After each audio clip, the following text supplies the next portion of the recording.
Badlands, running to Badlands. Explain those Badlands. That's a hell of a name.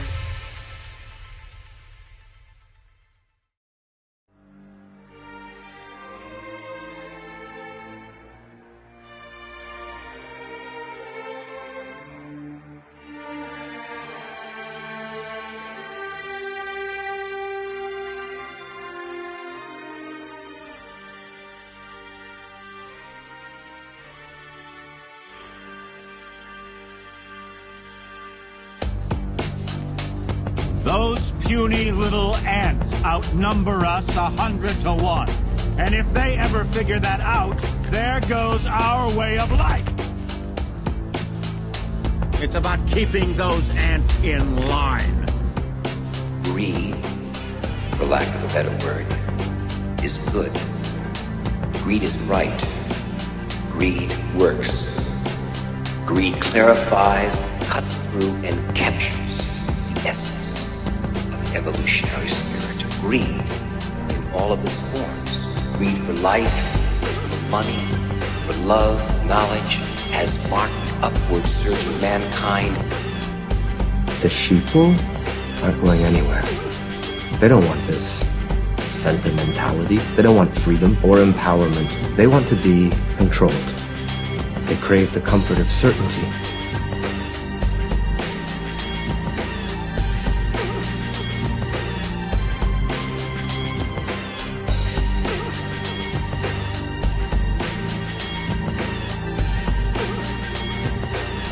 Way of life to be free and beautiful.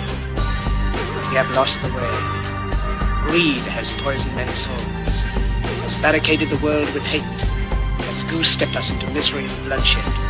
Our knowledge has made us cynical, our cleverness hard and unkind. We think too much, feel too little. The misery that is now upon us is but the passing of greed, the bitterness of men who fear the way of human progress. Don't give yourselves to brutes.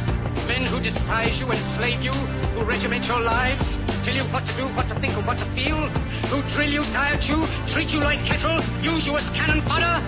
Don't give yourselves to these unnatural men with machine minds and machine hearts.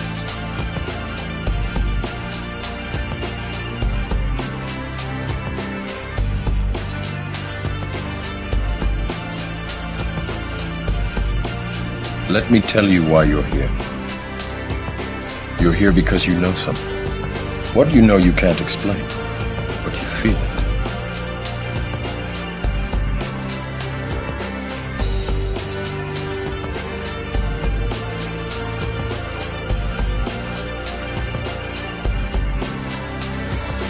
I'm trying to free your mind, but I can only show you the door. You're the one that has to walk through it.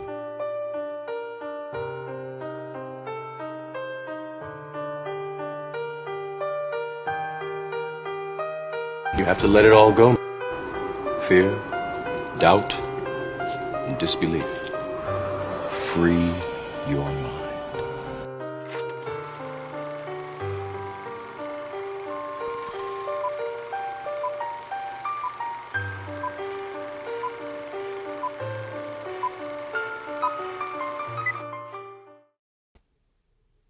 What's up, guys?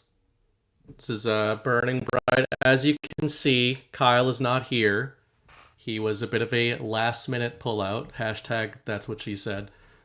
Because he's got the sniffles, but that's okay. We all get the sniffles. I'm actually not feeling too well myself tonight.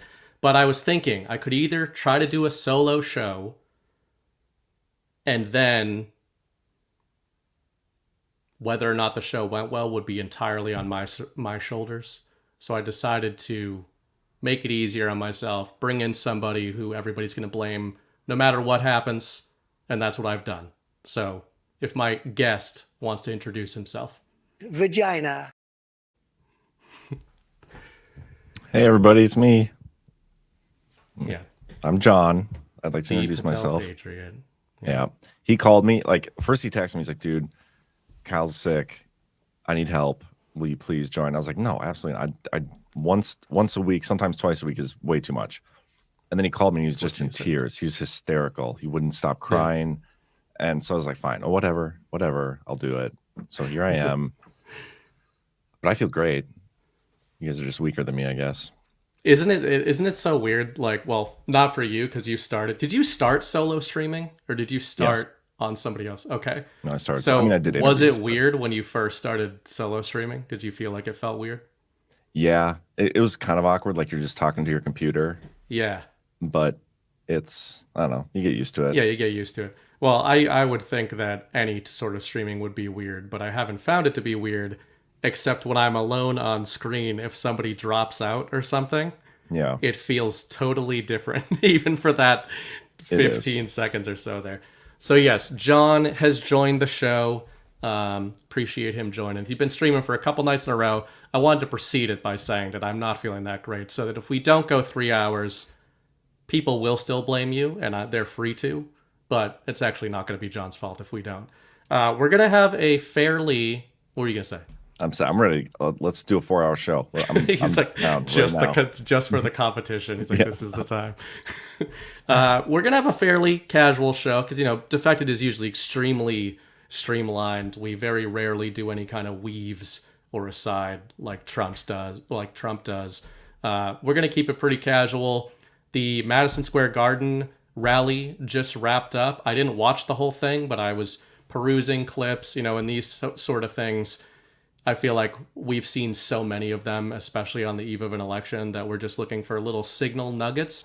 And I think there were a few. I already saw you caught the one that is most Jimmy's rustling for you. We'll build up to that one. But there's a few other things I think we should look at. And then the second half of the show, we're going to kind of dovetail into just the lay of the land, not in terms of the nation about the election, but in terms of the media. We were in a private chat earlier today with Chris and Zach and Brad, and we were talking about some of this stuff. The media is acting kind of strange. Some of them are acting exactly how you'd expect them to. Some of them are definitely not acting how you'd expect them to. So we're going to pass some theories back and forth about what could be going on there. But yeah, besides that, Should we're be just gonna fun. do our I'm usual. totally just taking Burning Bright's lead here. I'm the wingman on this show. I'm not going to complain even one time if he talks too long. I hope he does. I don't think I'm going to talk a lot tonight. It's just one of those. I don't believe that at all. Nobody does and nobody should. At least watching Trump on Rogan, I was like, okay, I don't even think I'm that bad. Well, depends. Sometimes It's pretty close. But it can be sometimes. real men of genius, those old Bud Light commercials. All right, so before we get into it, we are brought to you tonight by our friends at Love Litters.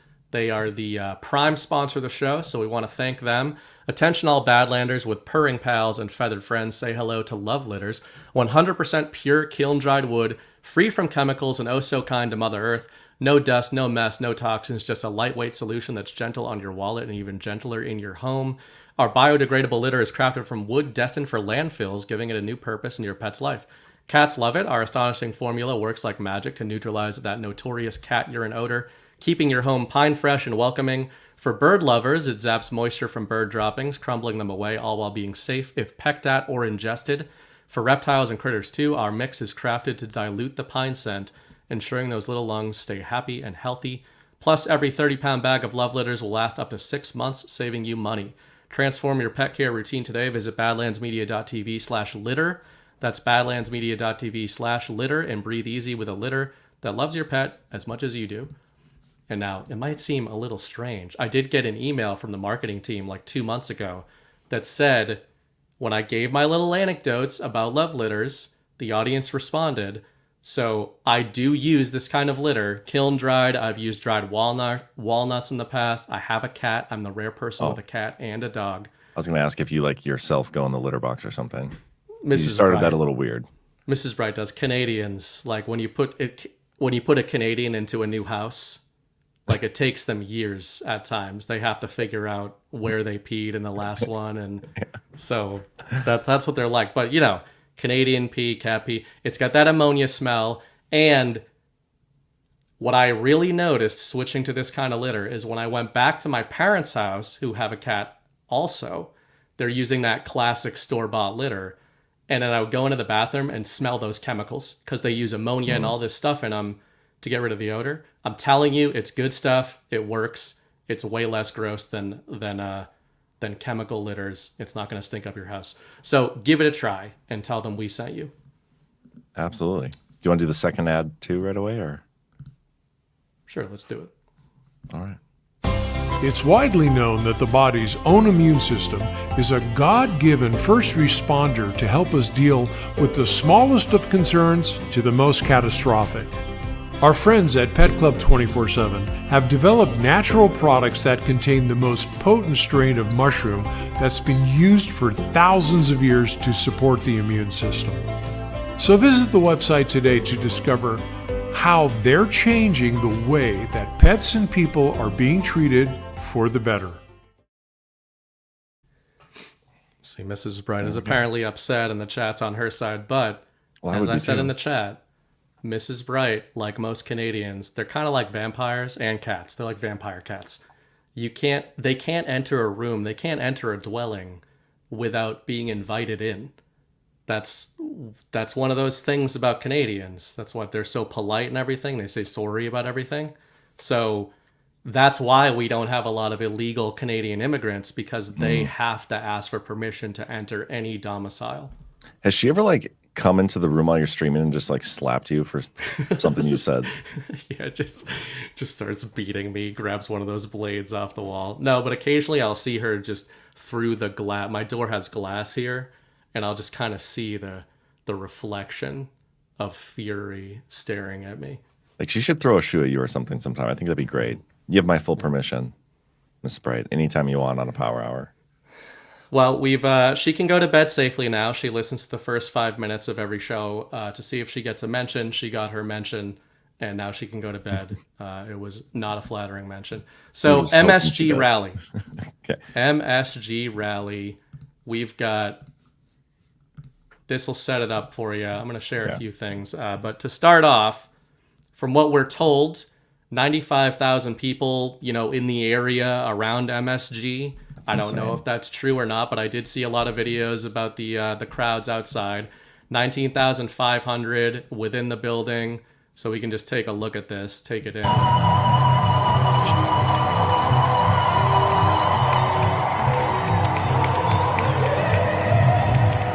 I mean, you get the impression. That's insane. See, I had no idea this was even happening today. Like, I've been tuned out all day long.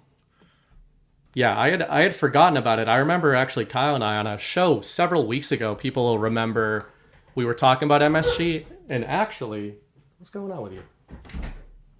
She did it. Miss Bright came in through a shoe.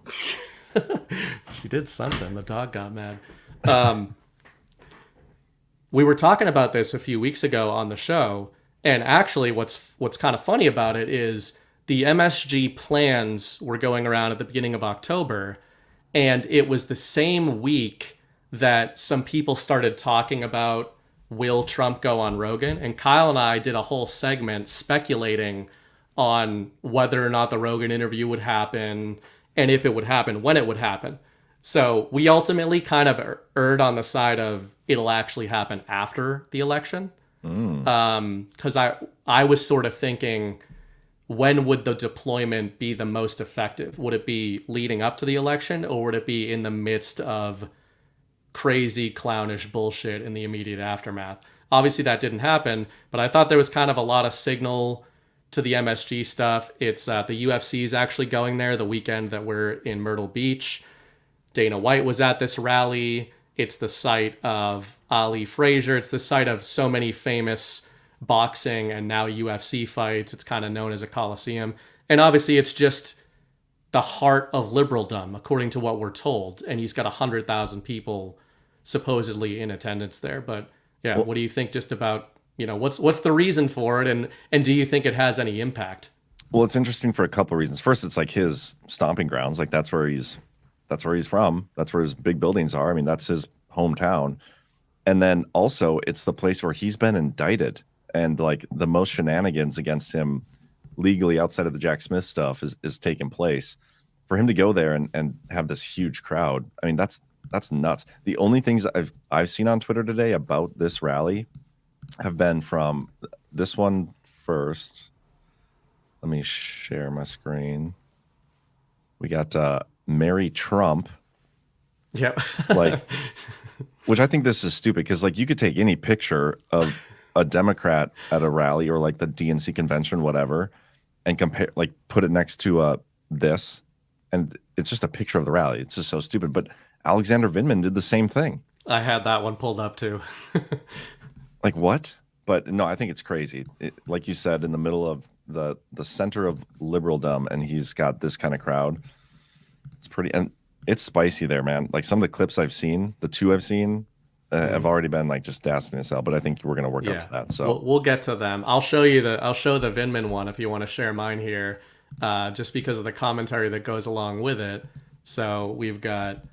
I've resisted calling Trump and MAGA fascists. Like, can we get a fact? Can we get a Snopes on that? Has he never called us fascists? Mainly because I've understood fascism and Nazism as almost incomprehensibly evil. But the reality is MAGA is today who the Nazis were before they seized power. There's no better historical comparison to MAGA than the Nazis of the 1930s. And like you said, I mean, obviously it's ridiculous. I mean, they weren't even doing this stuff this on the nose years ago during the early advent of the Trump stuff. It appears that was a lie. Fascist to the core. Well, he said Trump. Maybe he's trying to get away with a technicality. But here he says, everyone will be vulnerable as the fascists go through purity tests to determine who they want to be American. The Russians have started the pursuit. I'm just trying to see what else. Wannabe fascist, real Donald Trump. Oh, so he said he wants to be a fascist, not that he was successfully being one. Wannabe, yeah, a lot of wannabe fascists. But he's definitely used. I mean, okay, for how many times? Like, how many tweets is it? He's definitely called him a fascist. There's no way. Yeah, I mean, it's like you said. Trump is a fascist.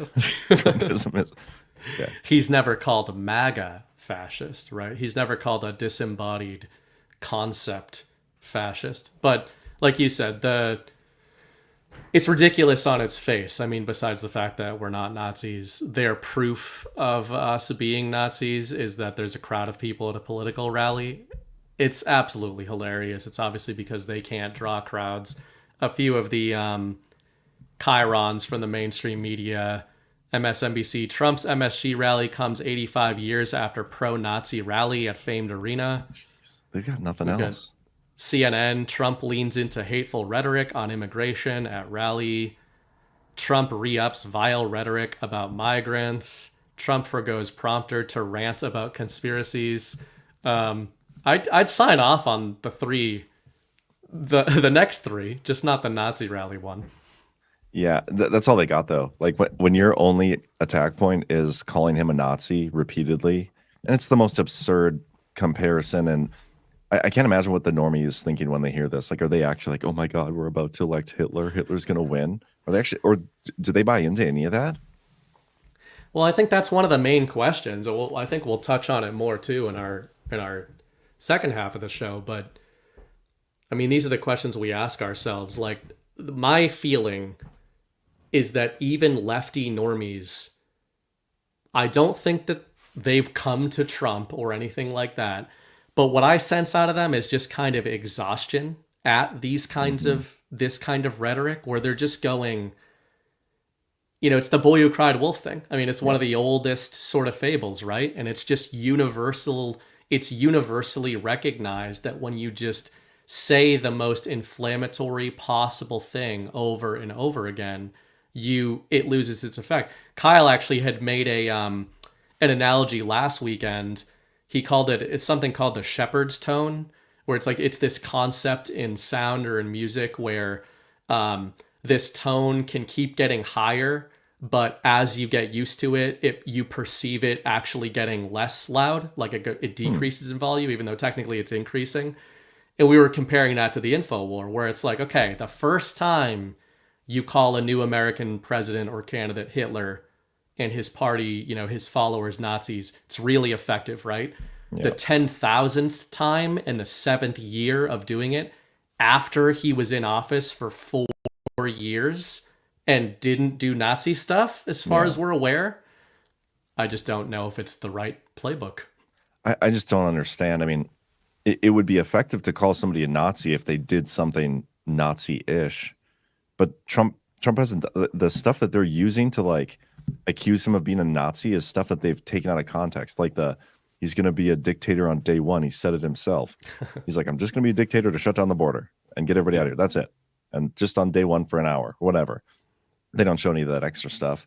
But like, at what point do you hear this from a Rachel Maddow and like realize, like, you know what? I haven't actually seen any evidence that he's going to do a Nazi thing. Like, where are they getting this from? Yep. And I think part of the exhaustion, sometimes I think people in this, like people that are watching this show are the most engaged InfoWar type of people there are.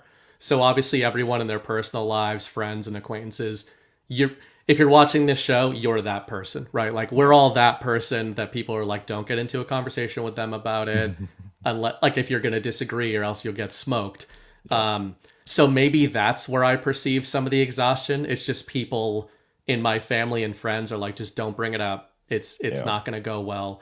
But I really think there's more to it. And I think this Nazi stuff, it's gotten to the point where I've started equating them to like the people who are still masking. If you see any of them around, I saw a few of them around a few weeks ago, like locally. We're outside at a cafe and I saw a family of 4 or 5 just maskies walk up the steps. They were getting off a ferry, walked up to a cafe, and we're looking at them. There's like 50 people around, nobody with masks on.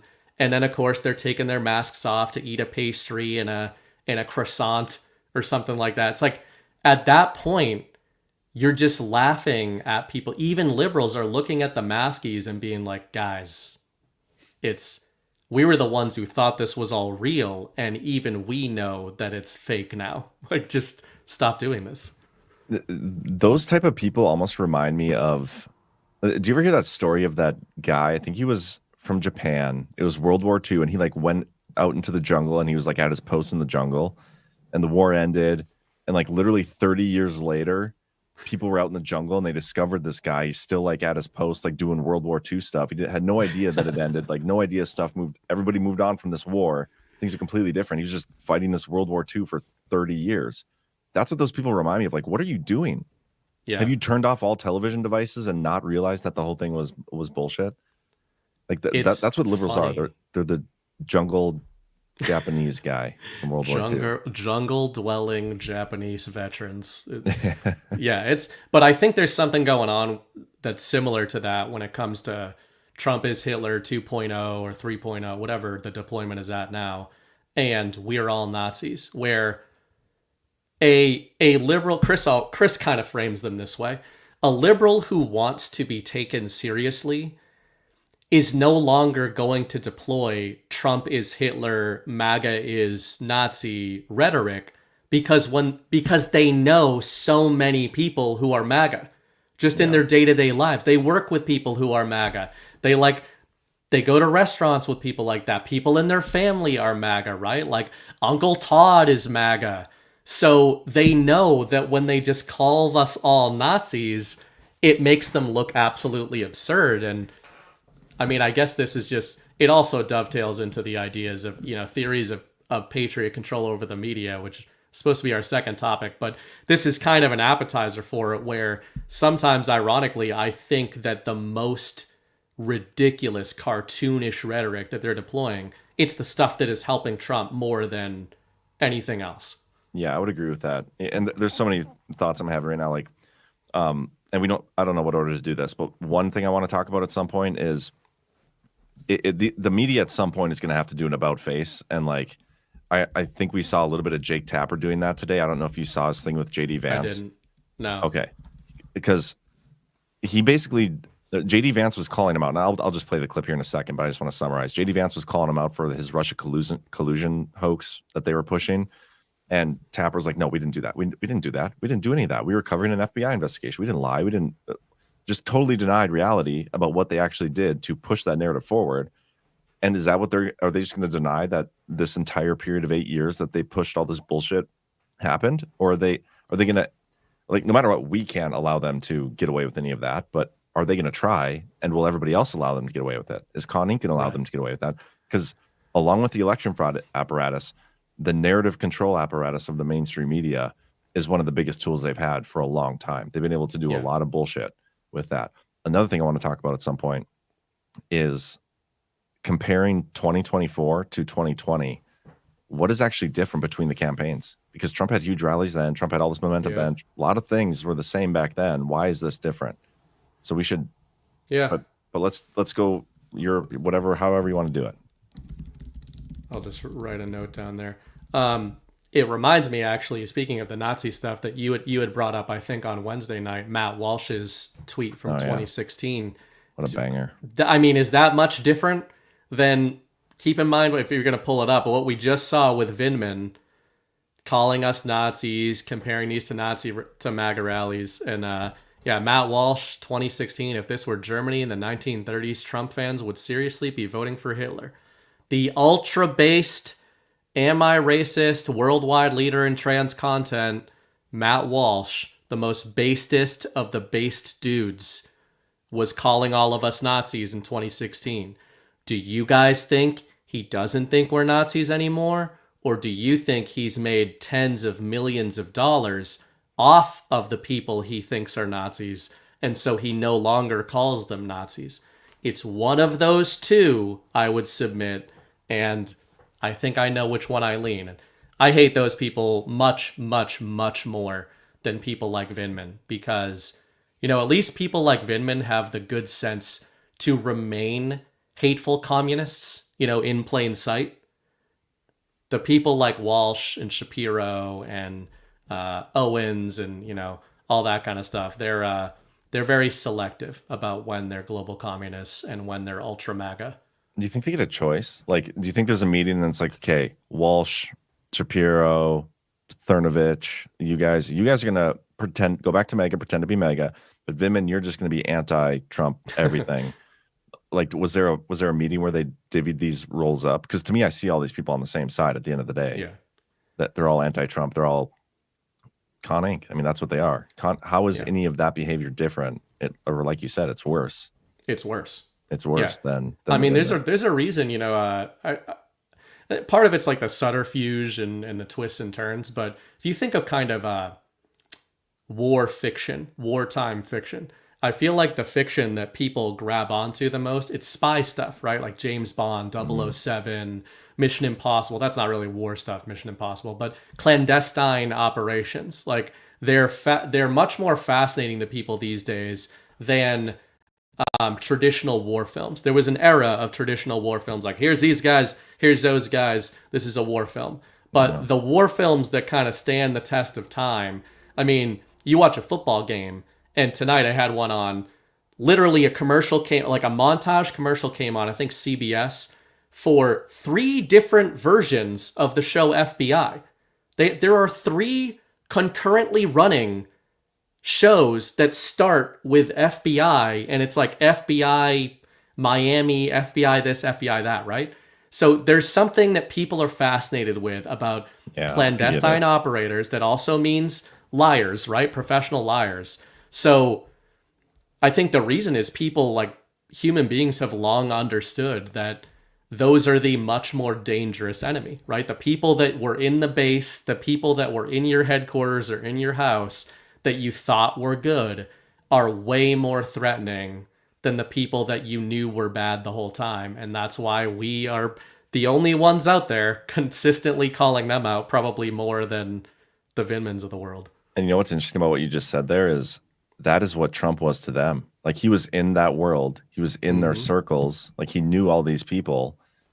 But at the end of the day, he turned out to be a good dude, and he wasn't part of their little club. And to them, that's the biggest threat they could foresee, is somebody who knows about everything going on, but didn't partake in any of it and wants to tear it all down. Like, that's a great analogy I just made. Wow, that was brilliant. Sort of makes you think of Batman, doesn't it? It's become a running. I wouldn't gag go that far. It's becoming a running gag on Defected that I think we've accidentally done like 5 Batman episodes in a row because everything just kept happening that was Batman theme. But going even back to the Con Inc.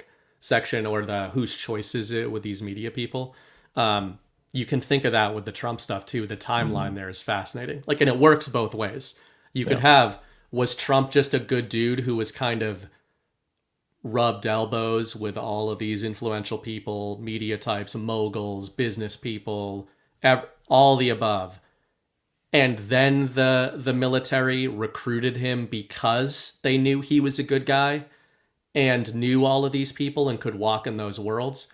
Or was he in those worlds because he was long ago recruited in the military? And there's not a lot of sauce on either argument, but it is difficult to get away from the fact that Trump did go to a military academy. And to me, like, one of the things I say in the InfoWar a lot, I'm somebody who negative indicators mean more to me than positive indicators. So to me, like, you're somebody who are attracted to positive indicators. Like, when you find, you're like, I found proof of something, which obviously is valuable, right?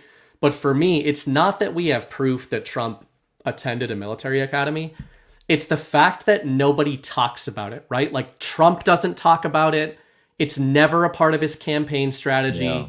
He never tries to use that to be like, I've been involved in the military my whole life, like my family, and the media never goes after him for anything like this. To me, it's a negative indicator of being like, this is a really interesting little thing here about Trump being at a military academy, even if he wasn't part of the military. And okay, take thinking of that and talking about the military coming to him. I'll turn off my devolution brain for a little bit with the specifics, the positive indicators, as you said. Let's say they did come to Trump and they asked him to run and they want to do this thing, and we're going to assume that Trump was the guy that was going to do this the whole time. Okay. Because maybe he wasn't. Maybe there were other options they had that didn't get through. Other candidates, maybe. Yeah, but let's just assume Trump was the guy, and he's been the guy for decades. Like, once he got in here, that was the go order to clean everything out. They just had to get him in. Something I learned during the Joe Rogan interview that I had no idea before, which blows my mind because I've been following and studying Trump for years, is he ran as president for the Reform Party back in 1990. I had no idea he actually did that. I knew he like dabbled with some media stuff. I'll maybe run for president. I'd maybe do this. Maybe. I didn't know he actually tried to run. And I wonder if that was that an attempt by the White Hats and those guys? Was Trump on board then? And they like, okay, well, this is our shot. We got nowhere. Let's abandon it for a while. Or was that like, okay, we saw him. He did this by himself and got 7% of a vote or whatever. Maybe he could do it with an actual nomination.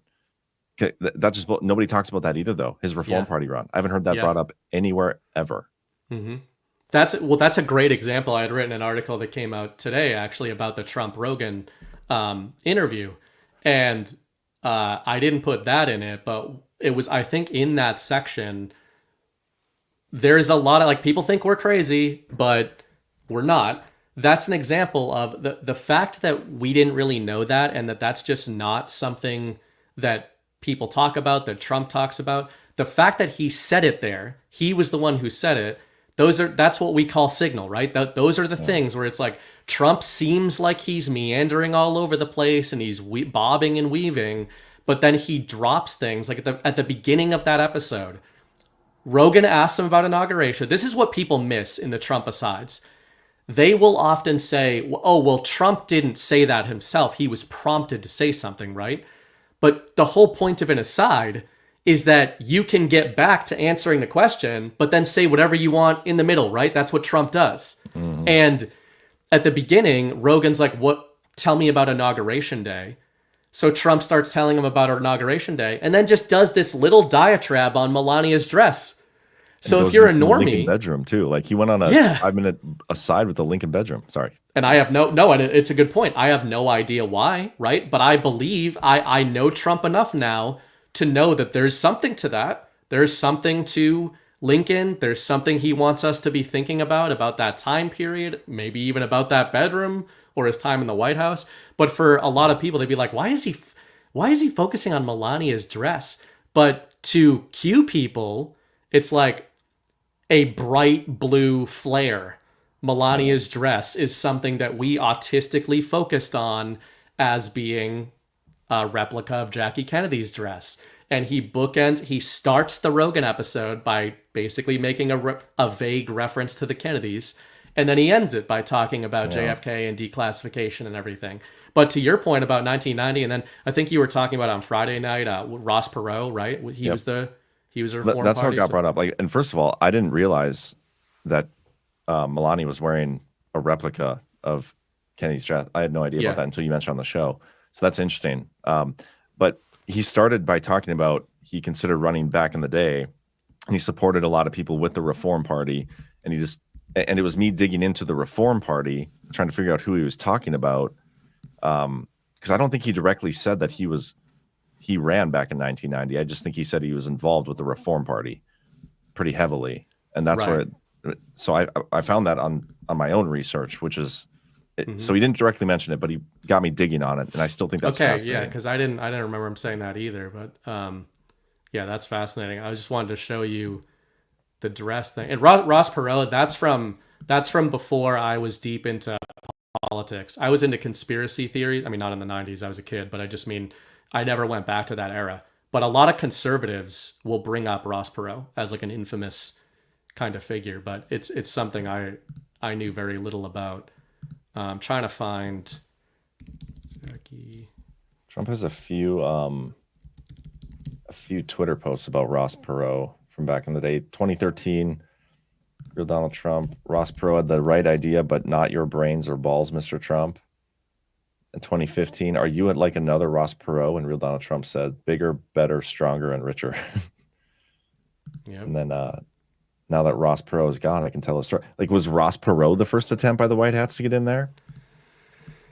Well, it is kind of actually funny that I feel like he's one of the few America First figures from that era that people will come up to us at Garts that have been following this stuff forever, and they're like, that's the only one they still like, right? Like I've been soured on most Democrats in history besides JFK. Most people in our audience have been soured on all Republicans essentially, but they'll be like, yeah, Ross Perot tried.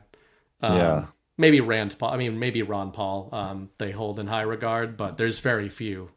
Yeah, I don't mind Ron. I like Ron Paul until last week. He tweeted about the directive thing. He was another one of those that fell for it, got on my shit list. But right, yeah, that's interesting. I hope someday they come out with a book of all this stuff. Like those guys, the White Hat guys, they don't have to reveal everything, but I would love to know the history of how far back some of the stuff actually went. And the planning, because that's the aspect of the Q stuff that I find very intriguing and interesting. That's not really necessarily part of the devolution stuff, other than like somebody will ask on a show, like, how far back do you think this started? When did they start planning for it? And the positive indicators, the evidence that I can put forth is very minimal. You know, like they added an annex to the national security strategy in 2019 or whatever. Maybe they started planning it then, but it's likely that it goes back way further than that. And I think this is just an example for anybody who's not aware of this. This was Melania's inauguration dress. I am color challenged, but it is apparently called Tiffany's blue, like Tiffany's diamonds, Tiffany's blue. Interesting. This is exactly. That's what I had said in my article. So this is Jackie Kennedy. You've got her Tiffany's blue dress. Apparently she was, she was a huge pop culture figure, of course, because they called it Camelot, right? They called the White House Camelot during this era because you had these young, attractive, first lady and president, good Irish folks from the Northeast. But to your point, this is something that Anons, like Q followers, have been talking about for a long time when it comes to not positive indicators of how far back does the plan go, but those are more negative indicators, like the analogs, the fact that it's Tiffany's blue, and the fact that I believe Melania was holding a Tiffany's box. Somebody in chat maybe could find that. Was that the present she gave? She gave Michelle. Yeah. I see. Tiffany blue box. Yeah, Michelle Obama reveals what was in the Tiffany box from Melania Trump. So, all right, yeah, I've got the photo there. Here, it's showing on my screen. So this is a better way to frame why this is significant. The handoff of power, right? Symbolic. You've got a replica of Jackie Kennedy's dress, and you've got her holding a Tiffany's box. Jackie Kennedy was infamous for her love of Tiffany's diamonds. It's like one of the it's probably the defining characteristic of Jackie Kennedy. Entire books written about her and the style and everything. Every woman in the country was dressing like her, and they were Tiffany's was the sign of your husband being like John. If he got you the best from Tiffany's. And the point you just brought up is exactly what I had said in my article today. I'd said my favorite aside in the Rogan conversation was those little touches of Melania's dress.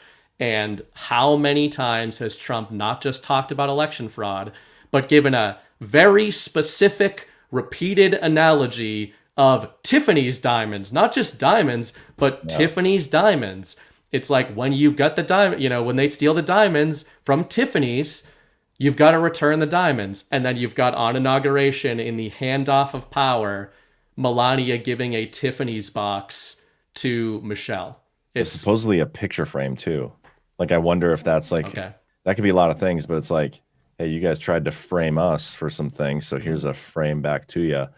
But yeah, it's interesting that what you picked up on the Rogan interview and what I picked up is like most important are two totally different. Yeah. Yeah. Because mine was all like election fraud. He's talking about election fraud here. Like that was a confirmation of the machines being crooked. That's huge. That's everything. Yeah. But like to the more Q leaning people, it's all this other stuff. And I love that.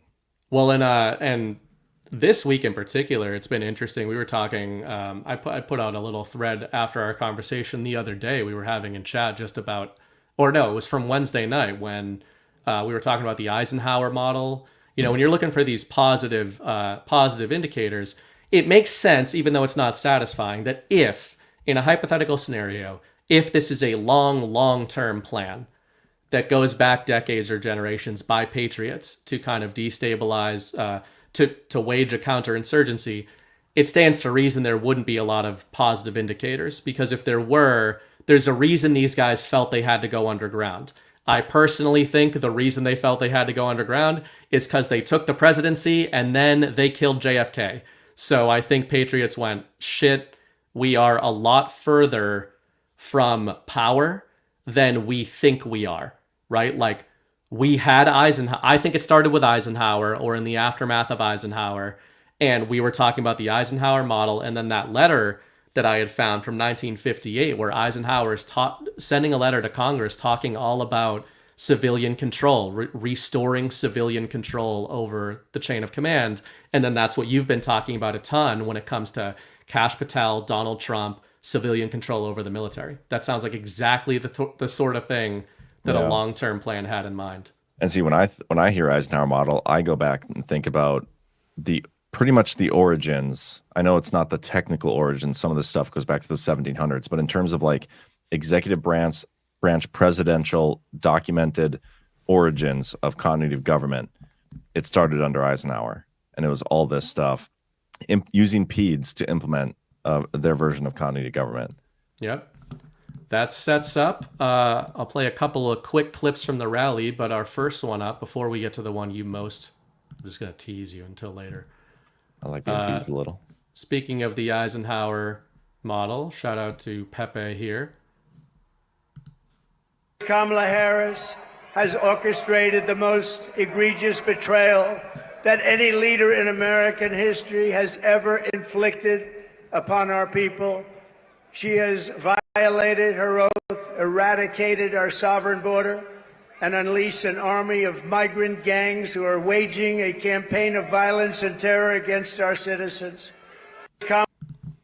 So it's nothing totally new for us, but what are your thoughts on that in light of Eisenhower model, Kamala? I like it. I mean, the border question has been one of the most repeated and often like ones, especially used to like almost debunk a devolution. It's like, how could devolution be in place if there are people coming in over the border, right? And so I love it because it's like, not only is it something I don't think they could have taken care of if they wanted to, but it's one of the biggest red pills. And it almost like it had to be this way at the border in order for Trump to get back the momentum and kind of win over the country. Like, the border has been his number one thing since 2015 when he came down the escalator, and it's carried on throughout. And so you obviously needed like a wide open border on day one of the next administration, in order for Trump to like campaign on that again and show the distinction between the two policies. Like, it's so huge. So anytime he talks about this border stuff, I think it's fascinating, but it's going to be more fascinating to see how he actually resolves this, because he's mentioned a couple different things. He has said the Dwight Eisenhower model, but then he's also said the Alien Enemies Act. Right. And those are two completely different things stemming from completely different authorities. One of them, the Alien Enemies Act, being like wartime authorities. And he says he's going to use that on day one.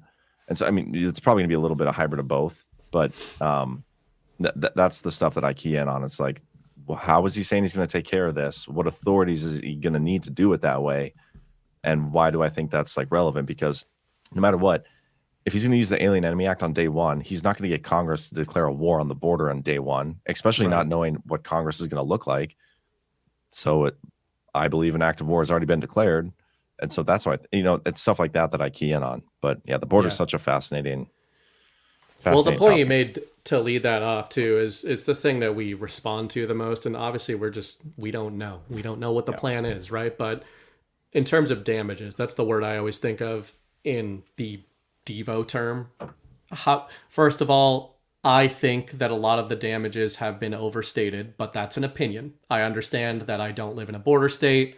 There are these damages that other people allege. I question everything that we see in the media.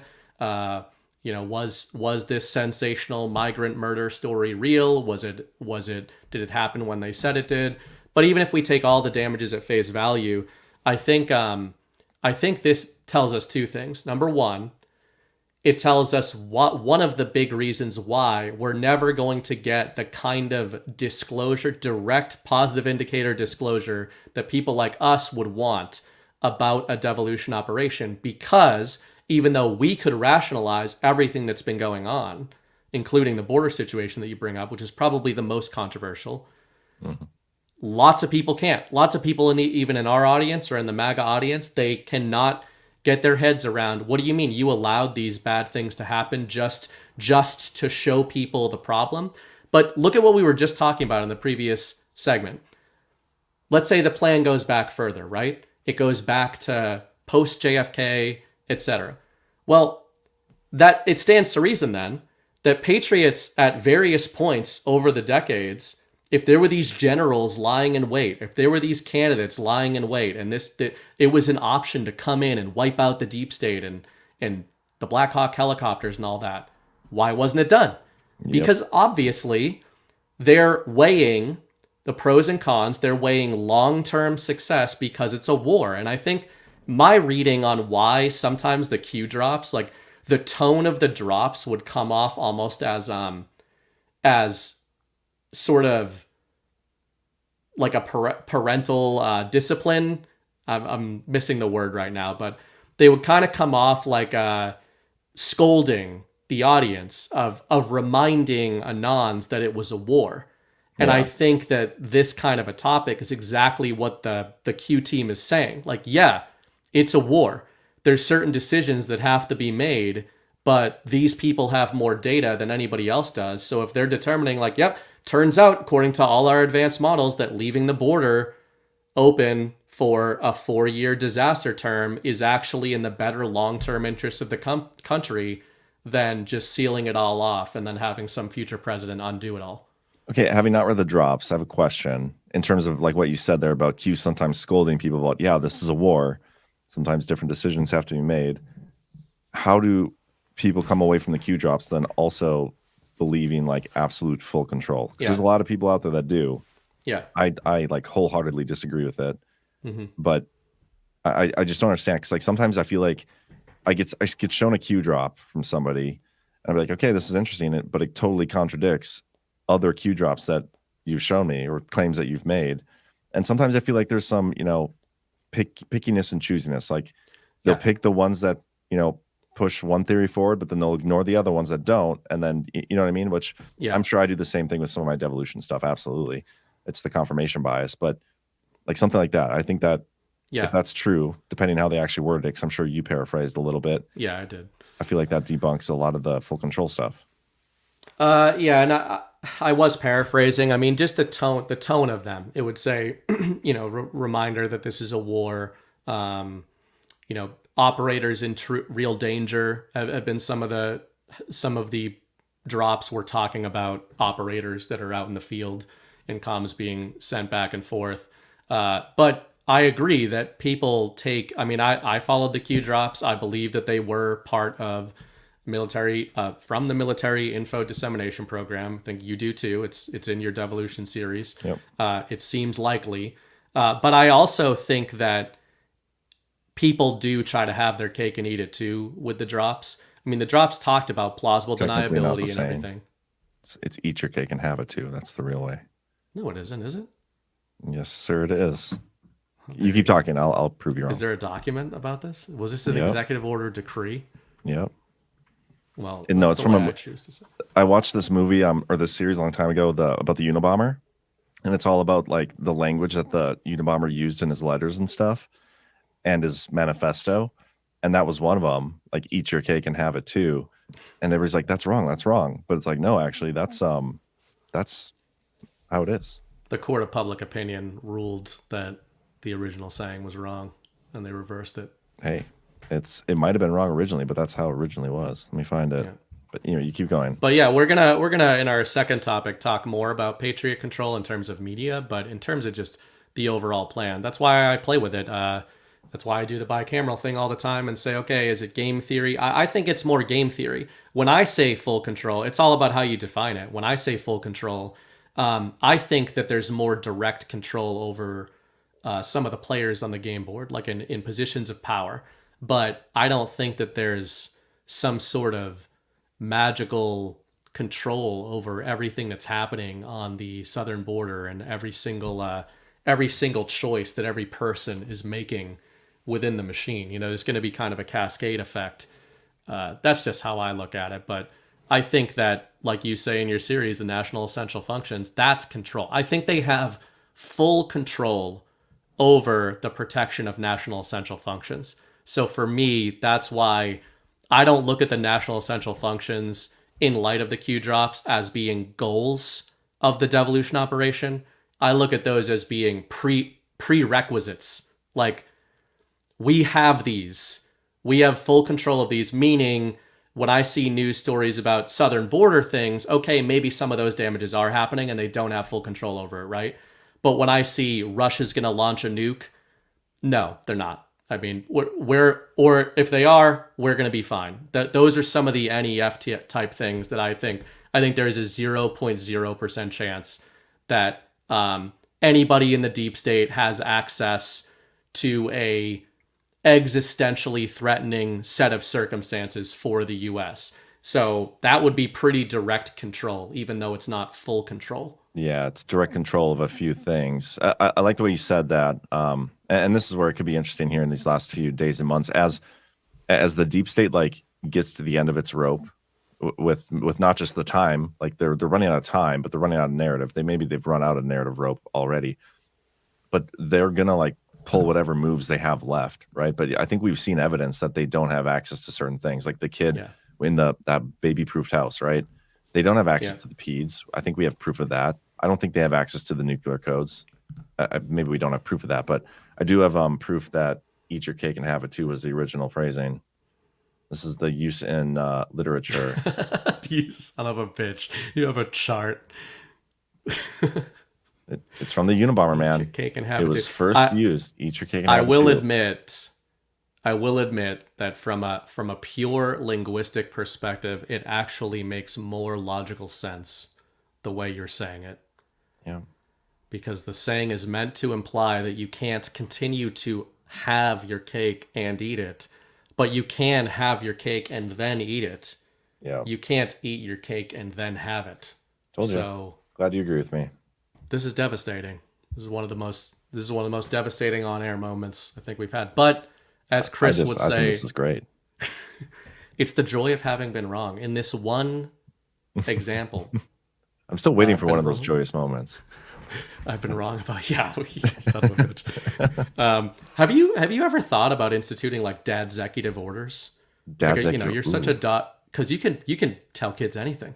They'll believe could. anything. You could be like, because you're always appealing to executive orders. Like, okay, if you're in an argument with John, he's going to find a document, and the executive order says. So, like, when the kids are getting older, I'm thinking dad's executive orders. I like that. I like that a lot. My son's at this age right now. It's really fun. Like he's learning to like read and write, and he doesn't always spell it right, but he can read very well. Like he's one of the better readers in his class, and teacher said like a very bright kid.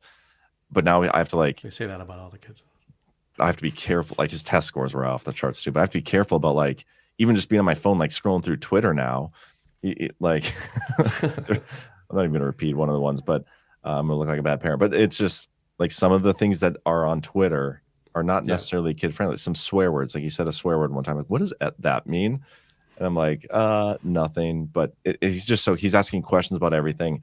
And the other day he got onto like the topic of the shape of the earth or something. And I was like, the way I was trying to answer him already was like, well, that's what they tell us. Patrick. That's what they tell us. That's what we're told. I haven't been there, so I can't confirm it myself. I don't know. It's funny. But I like the dad's executive orders. I'm going to do that. Yeah, I mean, I feel like just as if you brainwash them early enough into being like, no, like if we ever have this, you're free to disagree with me, but there are household essential functions that they've been caught, and you can just have a drawer that's like, should we check the DOs? The DOs. And I love it. They can check them themselves. They can cross-reference them, see if they catch you in something, but you got to button those up before. See, that's the thing. You don't get into arguments unless you know for sure you're right and you can back it up. That's the success to any argument, guys. If you want to win an argument, No way.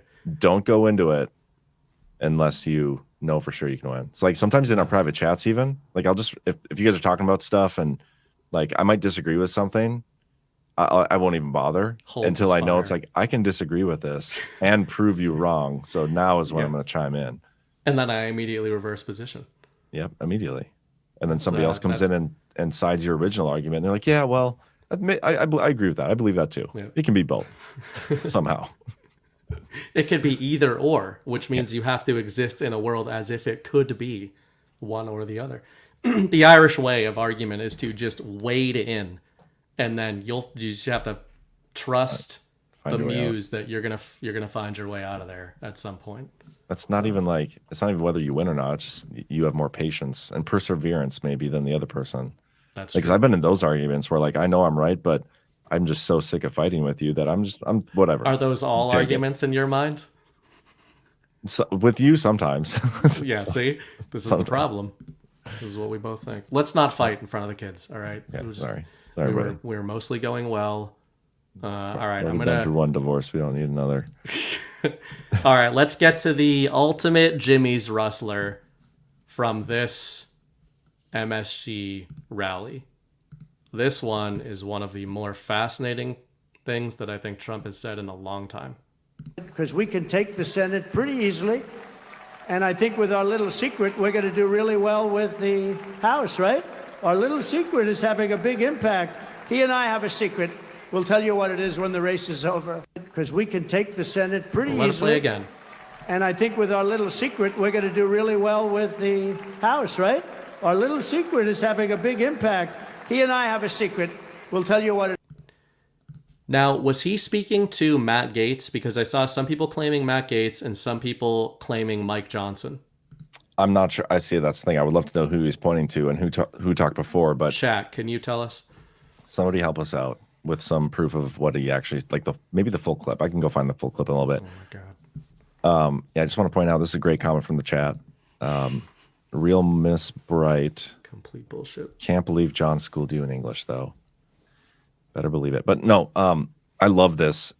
It's interesting though, because the more I'm listening to it, I'm not necessarily sure. I mean, it definitely could be devil related. That was my first thing. It's like, oh, we got a secret. We'll tell you later. Got a secret. I'm like, that's devil. They're going to tell us. They're finally going to tell us. Oh, no way. But they're specifically talking, like he talks about the Senate. I think we're going to do well. And then it's in reference to the House somehow. Yeah. And it's a secret. I just don't understand what it could be. I don't know.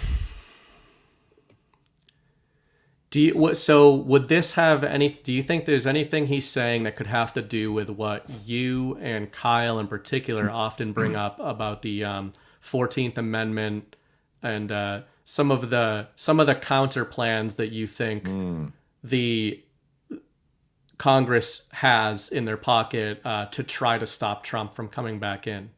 Like, that would be interesting. Is this him talking about a reverse? Like, we've got a reverse Uno card to what you guys think is your deployment. Well, I mean, we've been talking for a while now about Jamie Raskin. I think he first brought this up at a roundtable. Well, actually, first got brought up last year in 2023 during the Colorado stuff when they tried to get him off a ballot. But Jamie Raskin in February was at this like roundtable conference thing and talking to people, and he said, "Well, if we have to, we'll use the 14th Amendment, Section 3, and we'll just not say he can be president. Somebody who's been charged with insurrection." Well, I wonder, what if they do steal it from Trump? Okay. But we have enough down ballot votes that we can do our own Section 3, 14th Amendment on Kamala somehow to make Trump president. Like, I don't know. That's weird. I can't imagine what other secret would be. It can't be that. Yeah, because we've talked. I mean, who knows? But we've tried to game all these things out, all these different scenarios. They steal it for Kamala. They're not successful, etc. But with any of our theorizing, I always try to start with the end point, which is, okay, we agree that the point of Trump not exposing this stuff sooner, and Patriots by extension, was because of, an awakening era. And awakening, I think, implies unification. It's actually, going back to our last topic, is one of the reasons I'm so personally fascinated with the Trump JFK stuff, because I see that as a potential mass unification point, like a multi-generational, bipartisan unification point that we could have in the U.S. Any optics of Trump being installed into power, I have a hard time seeing as being a unifying storyline, just where we're at right now. That could change based on circumstances. Maybe it will get so crazy in a good way that Democrats are like, this is nuts, Trump is the rightful president. But I've always kind of gone away from Trump gets installed by taking out their leadership. What if, okay, I mean, who knows what the secret is, right? We're, again, totally speculating, but I'm just thinking about some other things. Somebody in the chat had a comment about, watermarks on the 2020 ballots that would nullify 2020 congressional appointees.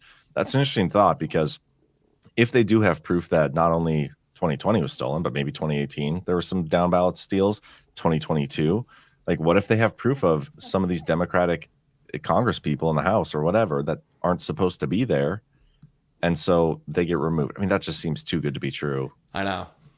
We've been, we're like abused MAGA, I know, where we don't want to get our hopes up, but that doesn't sound like the hose. That can't be it.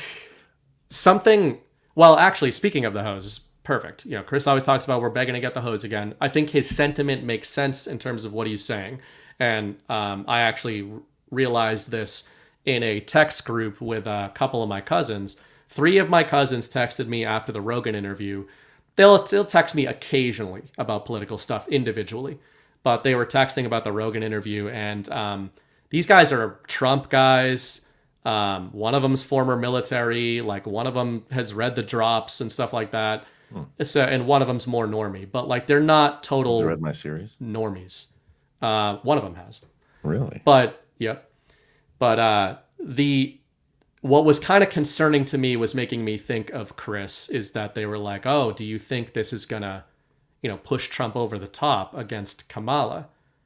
And my response was sort of like, are we talking as if this is a close election and Trump needs Rogan? Because that implies to me that we do need the hose in some form. But I think Patrick had said this in a private chat the other day, and I've long agreed with Patrick. Despite all my Switzerlanding of like, I try to game all the scenarios, I do think that what I'm most committed to about November 5th is that a simple repeat of November 2020 is absolutely absurd if that's the plan. I'm not saying it's not going to be stolen, but if it is stolen, the story is going to be different. It's either going to be an immediate remedy, which sounds like a too good to be true scenario, or I think what Patrick had pointed out in that conversation was, if we start getting much more immediate disclosure publicly of theft, of this state is stealing, of there's charges, there's arrests being made. Because remember, this thing is state by state, right? We talk about a national election, but it's not. There's 50 elections going on. So all you need is a few of these states to have these massive scandals breaking the night or the week or the month of the election that puts the whole thing into question. And I think we knew that that stuff was happening in November 2020, but it was just pushed under the rug by the media. But there were no arrests being made. There were no actual charges being levied or anything like that. This time around, the reason I don't think it can be the same thing isn't because I don't want it to be. It's because if we're looking at an awakening era, it's not going to work. It isn't going to work. Because my conversations with normies, these guys are Trump guys. They don't, if you give them no pathway and you're just like, hey, your votes don't matter, well, guess what? They're just not going to vote. They're not going to vote, and they're not going to do anything about the state of the country. They're just going to go to work on Monday. So it's a hose of that nature is only going to work for people like us who are already activated and are already trying to make the country better. That's kind of how I see it. See, I just don't know because, and this is where I was kind of talking about earlier with what factors have changed from 2020 to 2024 in terms of like Trump had massive support. He had all this momentum. He had all these things. COVID was there. Obviously, some people still pretend it's there, but it's not. I mean, there are things that have changed. I think the biggest thing that has changed is the actual support that's behind him. I believe Trump had like 60% of the country in 2020, maybe a little less than that. I don't know, because there's just that many apathetic people. It's not that they didn't. It's more like they didn't care. Yeah, you know what I mean.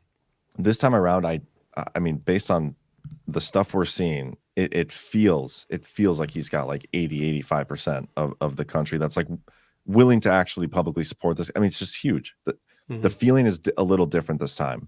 And so in terms of like the hose again, it would have to be different because we've been through it, but there's going to be 30, 40, 50 million more people that haven't been through that yet.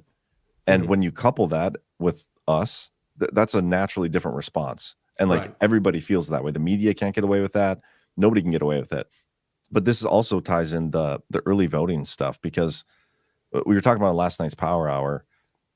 You know, because of the early voting, they're not going to be able to get away with like are they going to say Dems voted on election day? That's what they're going to have to say.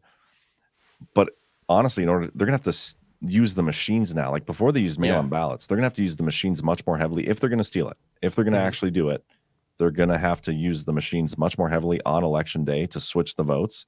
And it's going to be that much more obvious that there's some weird shit going on.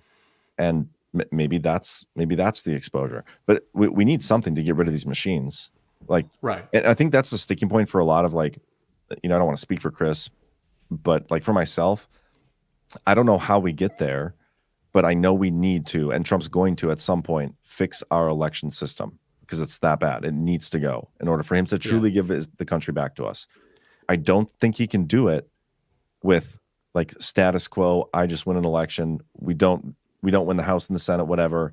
He already tried to do it. I don't know if he can do it. I don't have confidence he can do it if he's just elected with the same fraudulent system, gets in there and tries to do it while he's in office. I'm just not confident in that.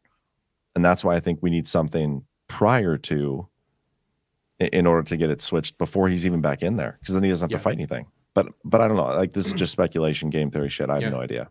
I basically 100% agree with how you just laid that out, and I agree with Chris. I agree with that's why, you know, sometimes it comes off like I'm disagreeing of saying I don't think we can have the same thing again. I'm not saying I don't think we can have a stolen election. I expect a stolen election. I don't think they're mutually exclusive. This is something that I don't think a lot of people talk about enough. They look at the election as binary, right? Or they look at the scenario as binary. They're like, either we overwhelm the fraud, Trump gets back in, or they steal it again. I think it's entirely possible and could even be the move from a mass awakening perspective, where we do have the kind of red wave that would be this huge catharsis moment. It would feel super good, right? And the election is absolutely flooded with fraudulent votes again and attempts to steal. When you look at Trump's cease and desist letters, we think of that. We default to going, they're going to steal it again. That's why he's putting this out. They're going to try to steal it again. But I firmly agree with Chris, with you, that it can't just be, we overwhelmed the fraud. And it's funny, speaking of that text group earlier, my response that the three guys were going back and forth being like, yeah, man, he's going to dwarf her. It's going to be a red wave, blah, blah, blah. And I kind of had I'm seen as the cynic in normie circles, right? We're on Badlands. They're like, you're so positive. And in normie circles, I'm the cynic. I got in there and I was like, yeah, well, it doesn't really matter as long as we have this election system. And one of them left the chat to text me directly and was like, do you really think they're going to steal it again? And I said exactly what you did, like what Chris has been saying for 4 years now. If we don't change the election system, none of it matters. Going back to the Rogan interview, my favorite thing, aside from the JFK stuff, is that when Rogan brought up the election fraud stuff and Trump kept trying to dance around it, Trump did say, I owe it to the American people to give them free and fair elections. And that shows that however the scenario plays out, it's not going to be the case where Trump just overwhelms the fraud and we just move forward. It can't be the case. I think there's going to be tons of fraud. I think it's going to be a mass controversy. But when I say I don't think we're going to get the same thing, I don't see us just be like, yep, we're going to go into a Kamala Harris hose administration again and just do this for 4 more years. No, I don't think that's going to happen either. And this comes back to some of the devolution stuff too. We've talked about this so many times. I don't think Trump would have walked away unless he cemented his return, right? Like I think that's even the exact way I phrased it all this time. He wouldn't have walked away unless he had his return to office cemented. And it's really difficult for me to imagine a scenario where that return involves winning an election in a fraudulent system like this. Like, how is he going to be able to put all of his chips into that basket and be like, yep, I'm gonna walk away. We'll leave the keys to the kingdom to the Biden administration. We'll protect some things in the background, the guardrails, devolution. But the way I'm going to get back in is I'm going to rely on the country voting for me in a massive landslide. Yeah. Like I just can't, there's too many variables at play there for that to be it. Like there's got to be more. There's got to be more. Absolutely. That's where my baseline thought process comes from. And I think I've said this on the Power Hours recently, but I think it was October 6th. I just re-looked at the article again. Trump said, this is a mandate election. I need the mandate. And he has never said that before. And of course, I like it because I say that all the time. And you go but to me, mandates, yeah. But to me, it's signal, right? It makes sense. It perfectly matches the conversation we're having, where we acknowledge, everybody in this community acknowledges that Trump is the rightful president of the United States. He was, he should be right now, he should be again in the future.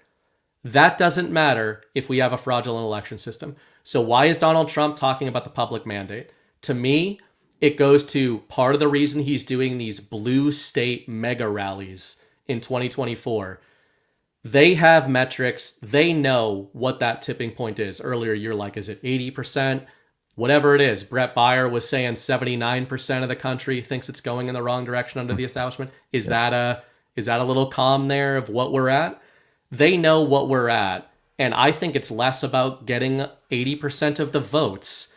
I think it's much more about we need 80% of the country fully on board with the Trump agenda so that he can do what is necessary to fix our election system without the kind of unrest that we would have had that, you've talked about avoiding civil war in the past. Yeah, it's the switching of the apathy. We had a large majority of the country apathetic to Trump basically having the election stolen from him. They didn't care. There's whatever, maybe it'll be less drama now from politics side. But this time around, like that apathy needs to be on, like those people need to be, this comes back to even what I said before. Trump walked away in 2020 to avoid a civil war, but this time he's not going to allow them to get away with stealing it to also avoid that civil war. Like that might be one of my favorite things I've said, because I think however this plays out, Trump is not going to let us actually go down a path where Kamala Harris is the president. That doesn't happen. That won't happen. But how we get from where we're at now to that point of Trump being inaugurated with all the systems that they still have in place that need to be removed, it's a huge question mark. And that's why this is what's on everybody's mind. Everybody's worried about this.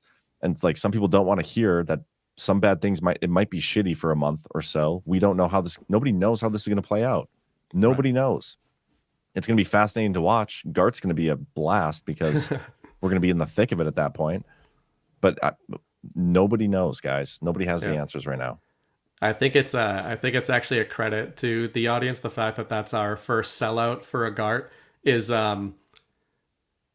like I was kind of, I didn't know how it was gonna go, because I'm like, are people gonna be too anxious, or are they gonna wait to see if it's gonna be good news or bad news? But then it's the perfect thing where this audience wants to be around each other to celebrate, or to be around each other to handle whatever bad shit is going on too. So it makes sense. It's gonna be a great Gart. So get your virtual tickets, guys. Yeah, get your virtual tickets. And I if you think there are still some single one, days. Yeah, there are single days, Saturday and Sunday, or you can get them coupled up. If you can't join us in person, definitely get your virtual ticket. But our full calendar year for next year is out. The next conference is going to be in March in Vegas. So I think that'd be another well-attended one. Vegas is pretty easy to get to for most people. So should be good. Yeah, we won't get destroyed by California taxes in Vegas too. So that helps. And I can double our profit while we're there. It'll be so simple. Our 0%. Just kidding. All right, one more little clip from the rally that I wanted to bring up. I thought it got my sort of Operation Warp Speed and switch theory and all that kind of stuff. Jimmy's rustling. Trump has said this stuff before. You guys have seen it, but the way he frames it. This will be America's new golden age. It's going to happen quickly, too, very quickly. Every problem facing us can be solved, but now the fate of our nation is in your hands.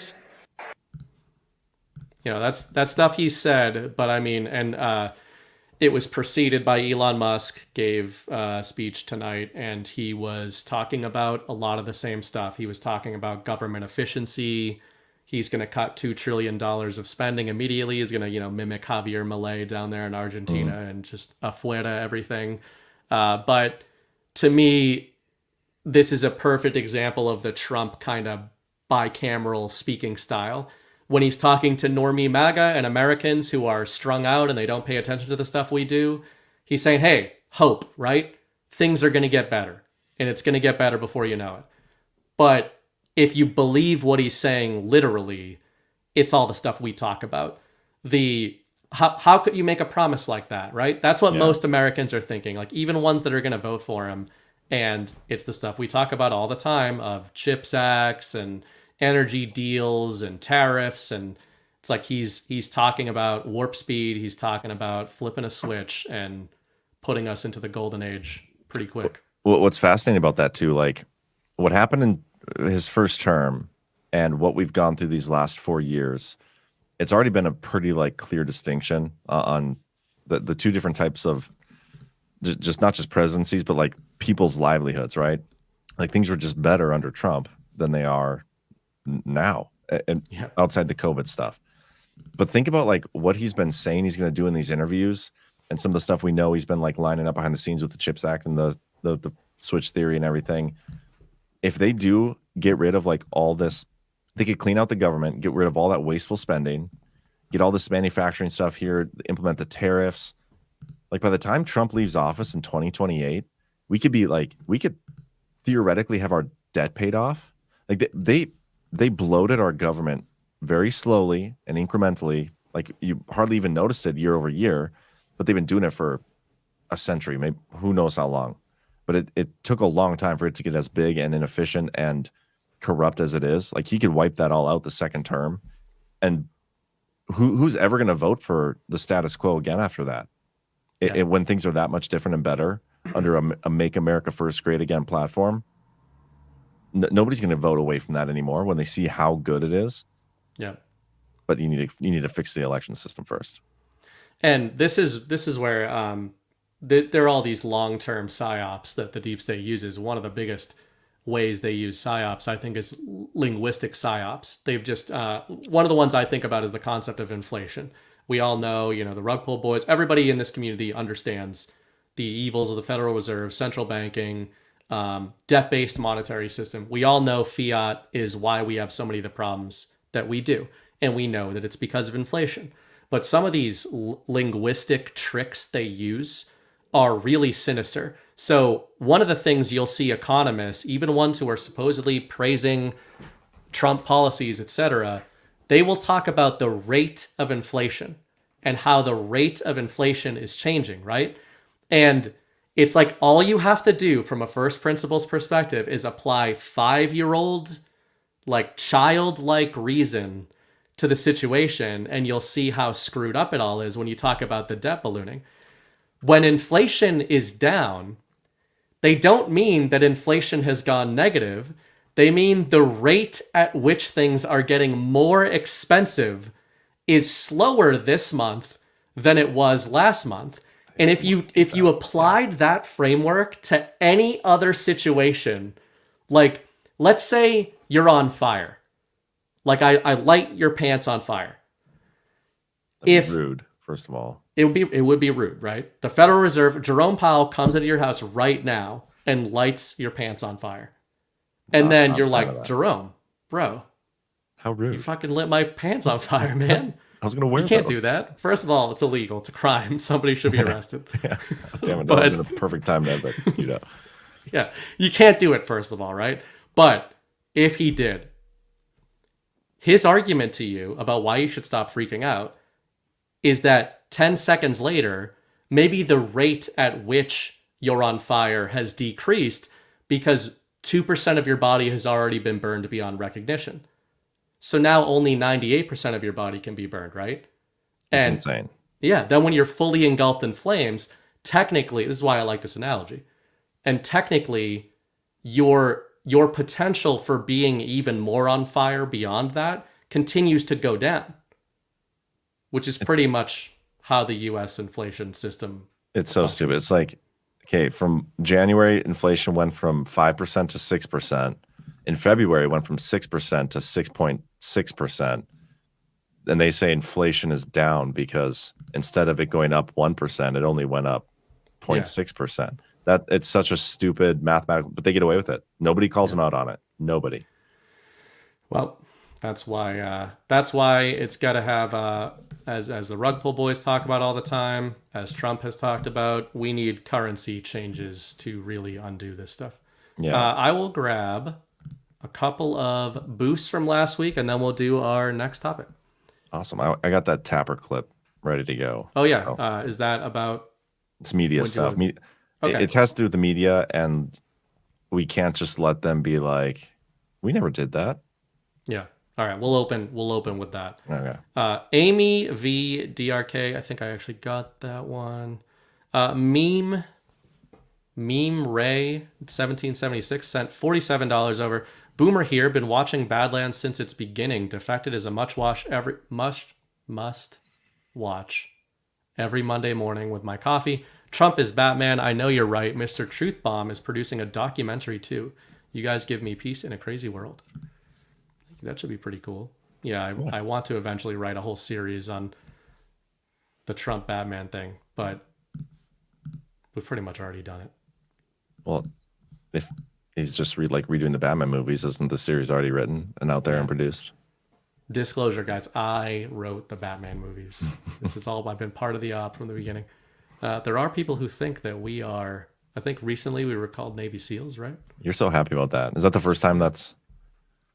It happens pretty often. Like, it's hard to keep track.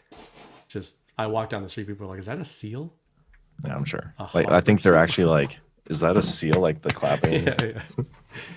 Very good.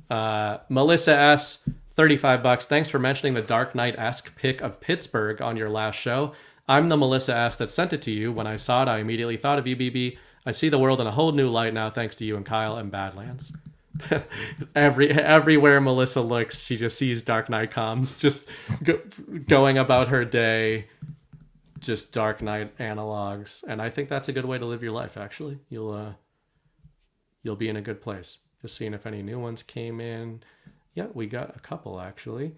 Awake in Mass, $25. Thank you for great and entertaining shows. We are having a meetup for the New England group on November 3rd at Jack's Abbey in Framingham at 12 noon. Hoping some New Englanders can make it to energize us for the election shenanigans. All right, people. Jack's Abbey at Framingham, in Framingham at noon, November 3rd. I went to school. I went to college there, and Jack's Abbey beer is damn good. So You I went can to confirm that that's you went to college at that bar? in the bar. Yep, that's what we called it. We were just binge drinking. No, I went to college in Framingham. Cool. Yeah, guys, these Badlander meetups that everybody's doing, like, you guys are awesome. It honestly like warms my heart to see that you guys are like taking this upon yourselves and creating these little groups and your own little communities outside of here, which is exactly what we want. So while you are not officially connected to Badlands Media, and we do not endorse or any of your whatever liability things I need to say there so that we are not liable for whatever happens. Love to This see it. exact clip will be played in court. Yeah. Yes. I do not condone or endorse any of your activities, but I'm proud of y'all. But we love it. Yeah.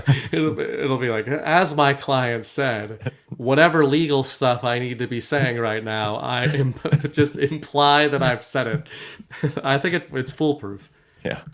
They could be plotting insurrections against us. I always keep that in the back of my mind. Yeah, there's a so few I want got you my guys eye to have on. fun, but like if you're fucking around and trying to overthrow us, then I don't want your meetups to be fun. Then you got to come to Burning Bright's meetup because he's been trying to do that for like 2 years. So, and he needs some help because it's not been going well for him. That's what Gart 8? Plymouth. That's what Gart 8 is all about. That's the Brightlands Gart. We'll see about I that. know the person who's doing the graphics these days, so maybe I can start to slowly finagle the branding. Yeah, and I pay the person who does the graphics these days. Son of So, a bitch. All right, one more. Lionheart sent $100 over tonight. Much appreciated. Hey guys, started watching Hysteria on Peacock, loosely based on the Satanic Panic of the 80s. Episode 1 is a small red pill, as one of the characters is a con theorist and is truth bombing his friends on the evil lying media. God bless. what was the show? Hysteria on Peacock. Never heard of it. They did a whole subplot on the Satanic Panic in Stranger Things season 4, which I like that show, but Oh yeah. it is interesting that the Satanic Panic stuff comes back into the zeitgeist, and I think it's a response to the Pizzagate conspiracies, and that stuff's pretty dark when you look into, like, obviously John and I were not around during the Satanic Panic, but No. it was pretty obvious that people were figuring some shit out. So the media just turned them all into lunatics who thought that people were in satanic cults, and it turned out that they were right. It's like basically isn't that what happened with the witches back in Salem back in the day? Pretty much the same thing. See, yeah, like I wonder though, we've all kind of universally accepted that the witches were the good guys. So is that the inversion? Were they actually witches? And we got them? I mean, I doubt it. I've kept that in the back of my mind. Maybe they were up to some shenanigans. Like, for example, maybe they didn't make the sandwich right. Yeah. Mm-hmm. But there's other, I mean, I understand burning out the steak. Maybe they burnt some steak. Maybe they burnt a steak and it was like, that is unacceptable. Now this is what you I get. think that fits. That's You probably also why they get call it burnt that. That's at the why they stake. call it that. I think Yep. that's why. Yep. Okay, now we figured it out. I hope Plymouth Patriot 6157 is going to the Plymouth Guard. I would assume that they are. All right. That's all the boost for now. If you guys want to support any of the individual shows, including this one, badlandsmedia.tv/boost. Is it boost singular? Boost. Yes, it is. Yeah. Badlandsmedia.tv. Click on support and then boosts. Then pick your show. And yeah. It is actually, while we appreciate Rumble and Rumble rants are great, the creators keep more of the money if you do the boosts, because we only withhold the processing fees on those and they get the full whatever's left. It's like 90 some percent, 95, 97, 98. I don't even remember. With Rumble, they keep 20%. So yeah, is what it is. But yeah, appreciate you guys supporting however you do. All right, let's lead in. Our second topic, pretty similar to the first, but we're just we want to talk about the media. We touched on this on Friday night when Patrick had asked an interesting question. But yeah, let's lead it with the sort what of did he tap ask first. again? Well, he basically, Patrick has a low opinion of Joe Rogan and considers him controlled opposition, or at least has to been be controlled fair, opposition. he has a low opinion of virtually everybody. Yeah. And I don't think that that's a ridiculous opinion to hold. It's one No. I've waffled back and forth on. I don't know if Rogan's, I used to really like him a lot, and then I soured on him, and now I'm coming back around. But he had said Rogan set the interview up in an extremely pro-Trump manner, right? Oh, yeah. I didn't expect him to go after Trump or anything, even if he's a regime guy, even if Rogan is a CIA guy. However, he set him up by saying everything the media says about you is bullshit, and that's how he introduced Trump, right? So Patrick was kind of saying, okay, if we've got these media figures and these regime figures, why are we seeing some of these turns going on? And I've kind of got some of my theories on it, but I think the Tapper clip is pretty... Yeah, my whole the reason I want to play this, and one of the things I want to discuss at some point, is like we can't let these people get away with what they've done, because I think if we do, we could find ourselves in a situation similar to where we're at now many years down the road. Like, this is one of those things where if we're going to go through this, let's do it and do it right, and never allow ourselves to go through this and do this again. And one of the ways we do that is not allowing the media as it is now to exist anymore. And that includes some of the alternative media people. And like, we got to get to a point where we're on a level playing field with everybody, and the people with actual integrity and the truth as much as they know. Like, and I'm not saying like we're even the best at it. We try our best, but we may not even be the best at it. But those are the type of people that need to somehow make their way to the top. We can't be having the Joe Rogans who are afraid to speak things, and the Tim Pools. They cannot be our thought leaders. You know what I mean? And like, so we cannot have Jake Tapper. We need to be able to on compete CNN. with them on a free market. That's the thing. Yeah, and like, watch this clip. This clip is just fascinating. Ask yourself a basic question about network integrity. You guys talked about the Russia hoax nonstop. The FBI was investigating it. The FBI was investigating it, and so we covered them. And so you took the words of unnamed FBI agents and put them on your network as if they were the gospel truth. You did it again and again. A viewer of your network would have believed that Donald Trump and Vladimir Putin conspired in 2016. No. That was totally and preposterously false. No. Well, that's what you just said why. is false. We covered an FBI investigation. I don't know why you want to talk about the FBI investigation. You covered it in a way that gave credence to anonymous sources' accusations. You did it yourself. Your network did it, Jake. But again, can we talk about the issues that Americans care I'm talking about things that Donald Trump has said. Yes. If you have an issue Kamala with whether or Harris- not he's talking about the economy enough, that's between you and your running mate. I'm talking about things he has said this week. Every single rally that he does, he talks about how he wants to unleash American energy so we can lower the cost of groceries. He talks about the fact that housing has become unaffordable. He talks about the wide open border, Jake. Kamala Harris and her allies, it's interesting. Kamala Harris and her media allies, and I would put CNN in this category. You guys seem to care. I'll tell you that they wouldn't. Well, they should watch your network more, because you guys seem to care more about Donald Trump's past than the future of the American people. We're running this campaign on making the American dream. I'm specifically asking about how Donald Trump is going to be president in the future should he win. And then we're being told he's going to pursue economic policies that lower the cost of groceries and make life more affordable again. He talks about it every single day on the campaign trail, and so do I. What you're talking about is an anonymously sourced story, or one guy Nothing anonymously sourced. or who Zero one guy who was a disgruntled employee. I told you where five other people pushed back against him and said that what he said was dishonest. So why don't we talk about the policy that's affecting American citizens, and not what Donald Trump allegedly said, according to one guy who's pissed off because he got fired by Donald Trump? I mean, damn.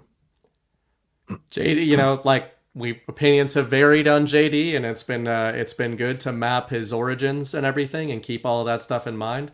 Not that I think it's nefarious. I mean, I'm somebody who looks at connections to Peter Thiel and that kind of group and think that it's probably more good than bad. But although I understand the alternative, but man, seeing him in these exchanges, I get it. Seeing him on a stage and giving a speech as he did, I think he does well, but it's so vanilla to me compared to Trump that I'm not that into it. I'm not that into watching him do a campaign rally, but seeing him in debates and in back and forth conversations, he's really, really good at it. And, you know, like he comes off firm, but not as a dick, right? So you can't really write him off because he's bringing receipts, just recalling receipts as he's going back and forth. And they're not used to that. They don't know how to handle it. Yeah, he's brilliant in those situations. And I've been one of those guys who've like questioned him as the selection. But I mean, looking at how he balances Trump, and he's able to go on these networks where Trump doesn't need to, but he will, and he'll push back and do it in a way that they can't even argue with him. He's absolutely right about what these people did, and they're flat out denying it. Jake Tapper, you could scroll his Twitter feed, and maybe I'll do this later and post some of this stuff. Like, this guy was straight up, flat out accusing Trump of colluding with Russia, like repeatedly. And he's going to come out there, no, we didn't do that. We didn't do any of that. We didn't do any of that. Like, that is total bullshit. And this is how they're going to do everything. Like, they expect us to forget that he did that, or their network did that. And when he's saying, like, when JD Vance said the comment about, well, you should watch your network sometime, you know, because they have been, Brian Stelter went on a weekend meltdown, a bender of a meltdown, where he's so mad at the Washington Post for not endorsing Kamala Harris that it's like his worldview is completely collapsed because of it. It's fascinating to watch him go through this. Like, I feel like I'm watching somebody fall apart at the seams. Yeah, and Tapper didn't look good. That initial, he looks kind of strung out. None of these guys do, but we cannot be apathetic to these people trying to get away with the no, we didn't do that. Like, not only do we need to not watch them, like nobody should be watching these people, but we need to make sure that nobody ever forgets about what they did. And maybe Trump's already got a plan for that too, because Trump himself has called the media the enemy of the people. He's hinted at some of these FCC licenses from the CBSs and the ABCs. I saw somebody out there, I can't remember who it was, put out like it's time to open these licenses up and sell them to the highest bidder and like hold them to actual benchmarks of truth. And, you know, you can't just say whatever you want and be partisan about it. I don't know what the answer is, but I got to imagine this is another one of those things that Trump does have an answer for. But it's also on us to not get complacent with this shit either. Yeah, and I think to that point, and going back to the Rogan comments that you had made, I think that there's a distinction between, you know, I don't want anybody deplatformed. I don't want people who don't talk about the right things to be deplatformed or anything like that, or removed from their positions. Just because they're pussies, right? Like, they don't want to talk about election fraud. Okay, do your shows and just paper over election fraud and don't talk about it. The problem is that the other side, which is our side, has not been allowed to be on the same battlefield as them. So it's less about taking them off the battlefield. It's about putting us on the battlefield. And then they're going to have to either leave it or their rhetoric is going to have to change. But to your point about people like Tapper or his ilk, the key word to me that was kind of seeded into everybody's minds during the Q drops is knowingly. The word knowingly. That is what I always think about when it comes to this dilemma. Besides the fact that, as you said, we need to stop watching the media, that's already well underway, especially when they don't have any scandals to cover. They're hemorrhaging support. The fact that, you know, if you even look to us, it's kind of hilarious that the Rogan podcast is super normie to us. But keep in mind, to a lot of normies, that's like a renegade thing.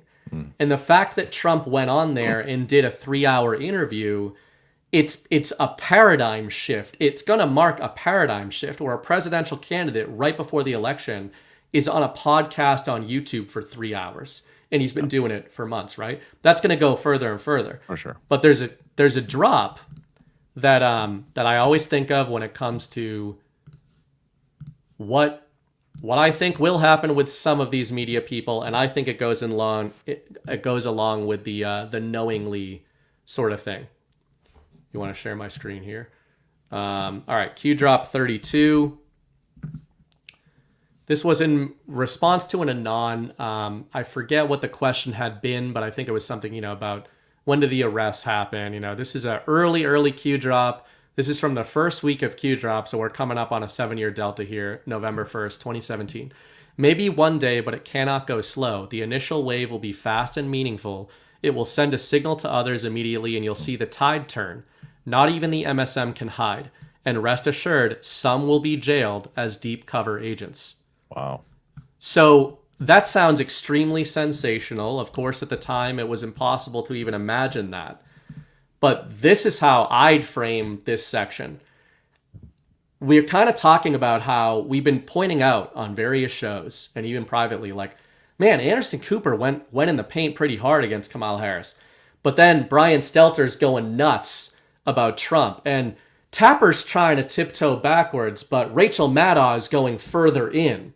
Yeah. The way I rationalize this is I look at that drop. And I think that what we're seeing is the ones who knowingly, meaning like all of them knowingly, all of them knew they were lying, I think.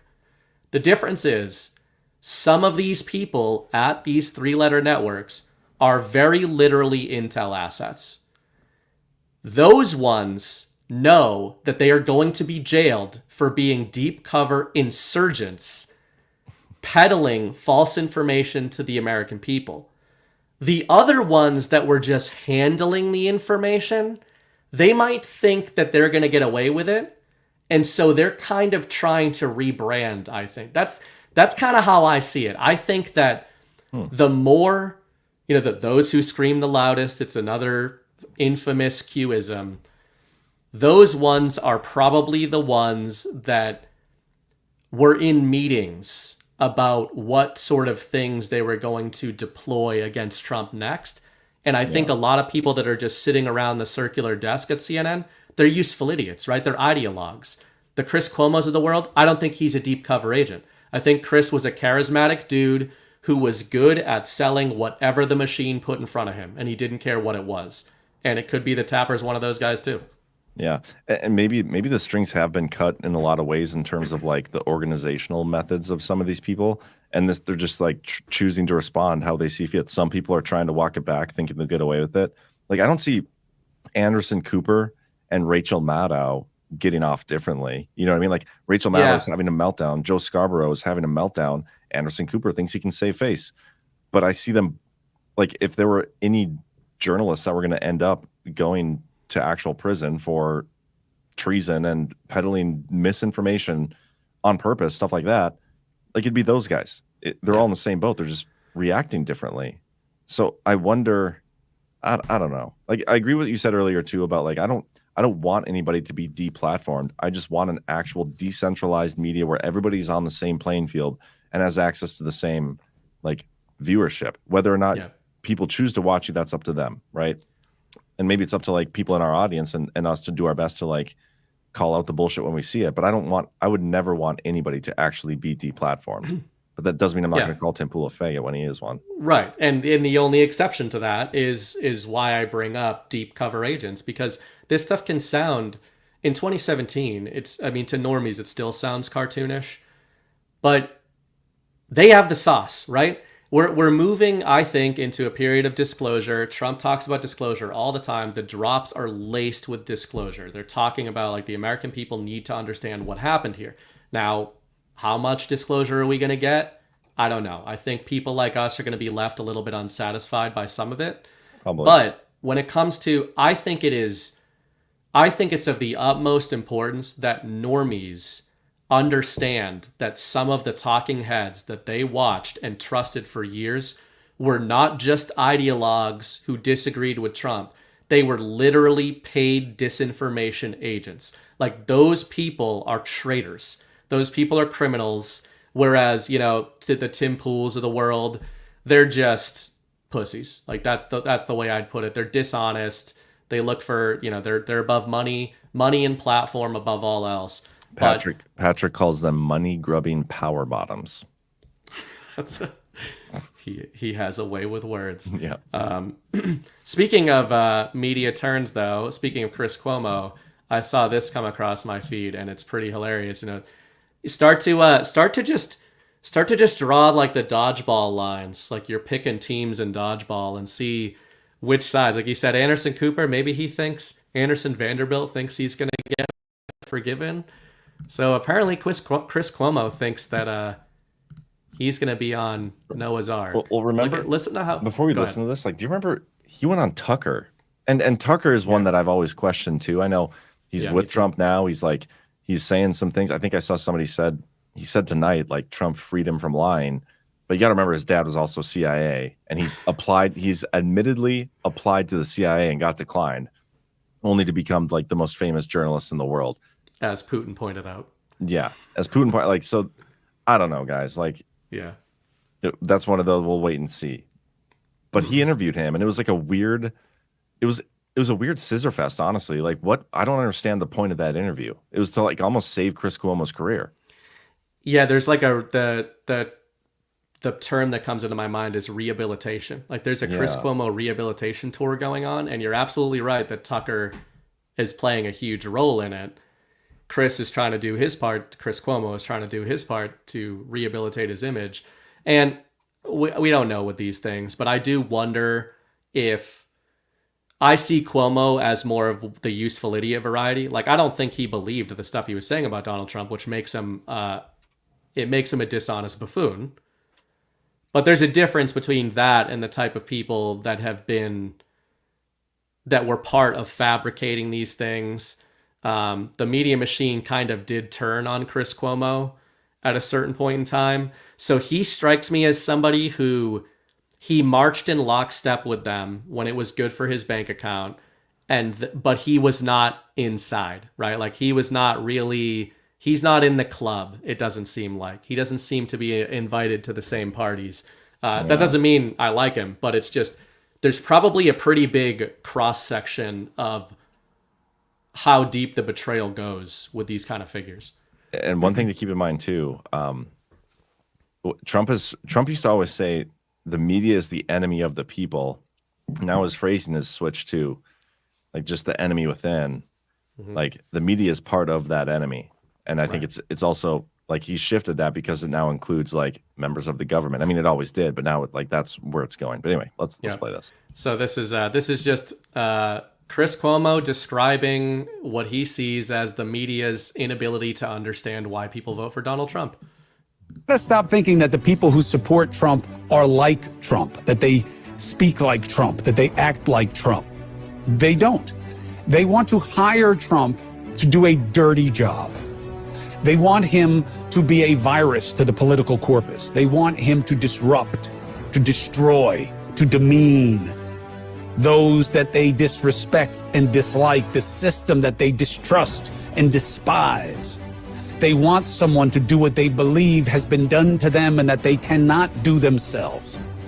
That's why they don't care that he exhibits terrible behavior, because they're putting him into a terrible place. If you're sending somebody into the jungle, do you really care if they're a savage? You see what I'm saying? And you have to understand it that way. You may not agree, you may not accept, you may not like, but that's what it is. Motherfucker. It's an interesting clip in light of what we just discussed, but it's also interesting because, leaving Chris Cuomo aside, word for word, his exchange there was my rationale for first becoming a supporter of Trump. It reminds me of the Michael Moore Yes. clip from back in the day. Exactly. That's exactly what I was thinking of. The most accidental campaign ad for Trump that we've ever seen. Cuomo's campaign ad might be a little bit more intentional at this point in time, the way he's trying to rebrand himself. But that was my rationale early on. I was a disillusioned Democrat and was not going to vote for Hillary Clinton, was not going to vote for a communist in Bernie Sanders. But I just thought Trump was a clown. I was like, he's the apprentice guy. I liked him from the MMA world and everything. But I started to dislike him when he was running because I'm like, come on, man, you're jumping the shark. Like, this is you hate stupid. sharks. Yeah, that's true. That's probably why I don't like when people jump the shark. Yeah. But I think it's interesting to see, like, it's one thing to have Anderson Cooper on stage and just, as you pointed out on Twitter, we're praising these people for just asking politicians questions, Brett Baier and Anderson Cooper. I agree with that. This Cuomo one is interesting because he's saying things that are much more direct about the rationale behind voting for Trump than a lot of these other guys are. Well, he's pandering. And think about, like, Chris Cuomo got cut loose from CNN. I don't remember what stupid thing he did to do that, but he got cut loose. And at some point, these people, like, they know what they've been doing. They know what they were a part of. And they see the writing on the wall, too. And so that was straight up pandering to the Trump supporters, because he wants what is going to be like, he wants to build his audience for what's going to be the Trump presidency. Yeah. And this is the shit. It's like, good for you, man, but also fuck off. Like, what you put the country through for more than 4 years, you don't get forgiveness from. Yeah. You don't get forgiveness for that shit. And I think it was, I just looked up his name to double check I was correct, but a few months ago, I saw somebody do exactly what you just said. That was Dave Smith. He's a known, he's been on Rogan's a few times, but he's like he's a famous libertarian. And him and Cuomo, among others, were on this open mic type of thing, a conversation at an event. And Cuomo was trying to distance himself from the reporting of CNN when he had been there. And Smith did not let him have it. He was like, you were a part of that. You pushed the COVID shit. You pushed Trump being Hitler. You pushed all of that. Was it this one? This is it. Obviously, there was so much talk that they don't want you to take ivermectin. Ivermectin is the way to go. Take it. Joe Rogan got better from ivermectin. And by the way, I don't like what people did to Joe Rogan about ivermectin. I don't like it. You did it. No. Okay, yes, you did. Find the clips. But, dude, find the clips. You shamed Joe Rogan. Find the clips. You said he's taking horse dewormer. You and Don Lemon were chuckling at each other about it. I'll go find the clip. You just saw the clips. I watched it. I'm not chuckling. I'm listening to Don. But No. The clip I'm talking about wasn't on there, and it's absolutely there. Here, do we have it? Hold on. Let's play the clip. Injecting drugs for animals and horse. And people telling them to. Oh, my God. What person? You know, you talk about cancel culture and who to shame. Ivermectin, a dewormer, really? They are shaming themselves. That's what it is. They're shaming themselves. So you're taking a dewormer right now. Chris, you can't apologize for that. You weren't being clear that it was this, and you know that, dude. You're being so dishonest right now. I'm not. That's amazing. So exactly what you want, and this is what I have. I mean, it pisses people like John and I off. I think particularly it pisses the audience off. But when you're seeing people rebrand themselves in real time, because to your point, they know what's coming. However it comes, they know what's coming, and they see a pot of gold at the end of that rainbow. So they're trying to rebrand, but they're not going to be able to. I don't think. We should talk about that because I don't think people understand, like, doing what we do. We've been blessed with a platform. We have a great audience, great community that we've built, and we try to operate in a certain way we just try to operate a certain way and stick to the integrity that we have, right? Like, we have always tried to operate in a certain way, and we want to continue operating on that path. And we believe if we continue to do it that way, it doesn't matter how things work out. Eventually, we're going to, nothing else matters. We're going to be successful because people, I think, are drawn to integrity. There are people out there that haven't operated that way. They knowingly don't operate that way. And then later on, they're like, okay, well, I'm going to start doing things this way now, without ever acknowledging the piss poor behavior that they had for a long time. And these are people I've met I know some of these people who are totally full of shit, totally dishonest. They're clickbaity. They steal content. They straight up lie. They know something's wrong. They'll people who operate very dishonest. They'll cry on stream to try to get people to buy into their bullshit. It just lies. People operate that way. There's a difference between people who operate like that and people who are just waking up.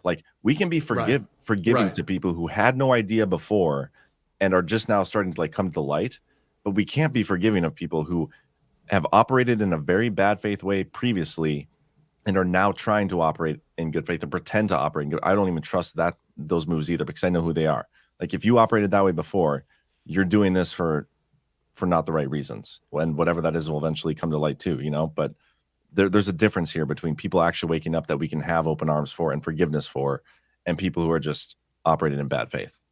Yeah. And I think that's the key. When you use the word forgiveness, even in personal life, it's often good to forgive somebody for yourself, to just move on and not hold on to that stuff.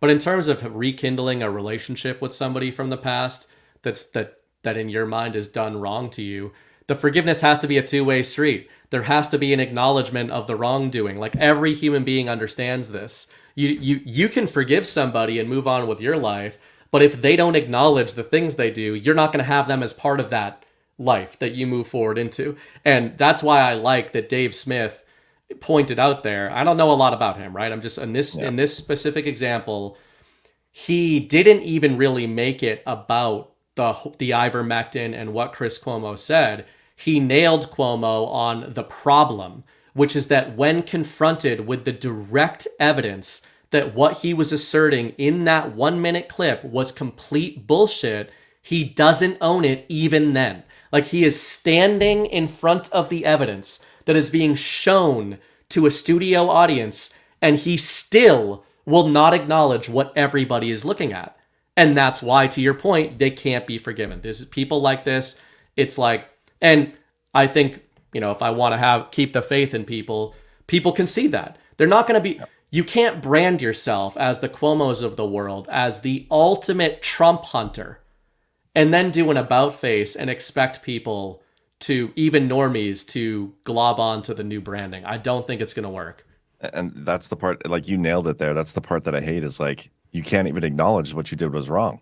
Like, at least if you did that, I would maybe believe that you were actually trying to do the right thing now moving forward. But without that, it's totally void of any actual integrity to me. And this is stuff that we've gone through. Like, when we got accused by our friends of being Mossad for a good stretch there, and like they all just like left. Okay, like, well, we could have at some point apologized and maybe said like, yeah, there was never actually any evidence of any of that stuff. Sorry for putting you through months of bullshit and trying to ruin Badlands when you started and all that stuff. No, they just completely pretend like it never happened. And then like we get accused sometimes, like, why don't you ever share these guys? Or like, why don't you ever bring them on? It's like, we've moved on, we've moved past it. We actually never threw any shade back. We've been on our path this whole time, but like, we're not gonna bring them along with us when they just pretended like they didn't just try to ruin us. You know what I mean? Like, that's the shit. It's like the personal stuff like that why this stings us a little more than maybe people out there. Right. We got the personal. It's funny, and that's why even in lesser examples, like when we've had prominent influencers slam us for not covering certain things. Like, what comes to mind for me is infamous Arizona accounts of the mob and the cartels and all this evidence that was going to be dropped in a new book, and we didn't want to cover it because we thought it looked super suspect. And we were not only publicly shamed for it by big accounts, but were privately DM'd and shamed for it as well. And those people can go fuck themselves, right? It's like, and again, it would be different if they came back and said, hey, you were right about this. My bad. Like, all right, man, people have done that before. And then, we move forward. But yeah, not many. But yeah, that's the type of thing. I mean, it's pretty common sense. And I think the stuff we've seen in a micro in the info, in like the info war pocket that we're in, we're kind of seeing a macro version of it play out, where it's starting to look like that crabs in a bucket mentality. And the whole originally, I don't think I've ever heard that before. Crabs in a bucket? Is that like a Northeast Coast thing? Oh, I don't know. Maybe. I think it's like a normal saying, but so basically it's the idea that if you putting crabs in a bucket is the ultimate condemnation of collectivism, because if you put 10 crabs in a bucket, they could crawl up each other to get out of the bucket, but crabs instinctively pull other things down. So when one crab is at the lip of the bucket, the other crabs will pull them down to try to get out. And it's like most drownings actually happen most drownings in rescues happen to the person rescuing the drowner, right? But yeah, the crabs in a bucket mentality, I think you're seeing it in the media, and the original kind of direction I wanted to go in with this was just the media control thing that you mentioned earlier. We go back and forth on it all the time. Yeah. But to me, Patriot control over the media, I think you earlier said strings cut, and that's probably gun to my head if I'm like, how do Patriots leverage control over the media? Well, is there any way we can get Miss Bright to come put a gun to your head and see how? Yes, she could put a sword to my head. I would say that while I play with the idea of direct seeding, Ghost in the Machine, I think there's some of that going on, but we're never gonna know. I think it's more likely that the Patriot control over the media, we're seeing the end stages of it. It's not that the Patriots are necessarily handing down the new go orders. I think it's that they've removed the go orders. So now you're seeing Jake Tapper do, to your point, what he thinks is the best choice. And you're seeing Chris Cuomo rebrand himself, and you're seeing Rachel Maddow say, we have to get the orange man at any cost. And that's kind of how I see it. Like, it's the archipelago theory. Yeah, and it's no secret. Like, I've never been a believer in the full control stuff. I've always thought it's been a real back and forth between good and evil. Like, the bad people have a say, but because of what Trump did before leaving office, that was kind of like the checkmate for him. Like, that was, I've got you now. And it's just been a matter of the rest of the moves being played out, but them stealing the election and Trump using wartime powers to implement, like, having the evidence and all that stuff, it's game over for them. And I think the media is in there too. Like, I don't think they have full control of the media, but the example I shared earlier in our private chat was back when Trump during COVID, like, think about how Trump manipulates the media with some of the things that he says. Trump was saying, like, I'm the father of the vaccine. He was trying to take credit for the vaccine. And instinctually, the media would just had to correct him. So they would come out and say, no, Trump actually didn't create the vaccine. Trump had very little to actually do with this vaccine. Like, all these things about, and so it's funny, like, where these other right-wing influencers are trying to get Trump to apologize for the vaccine because he's essentially taking credit for it. But the reason he's doing it is to get the media to correct the record for it. And this is almost the way I look at that chart too. Like, he keeps pointing this arrow on the chart and the media comes out. Like, I've seen multiple articles on it now. Like, Trump keeps using this chart. He didn't actually leave office in April. And actually, that wasn't even the lowest immigration in his presidency. It was actually lower at this point in his presidency. Like, also fact checking and providing more reasons for Trump's border policies. But whatever. That's how I think it is. I think Trump manipulates these people because they hate him so much. They think he's so stupid. They think he is the caricature that he portrays himself as. And so they feel the need to, like, correct him on everything he says.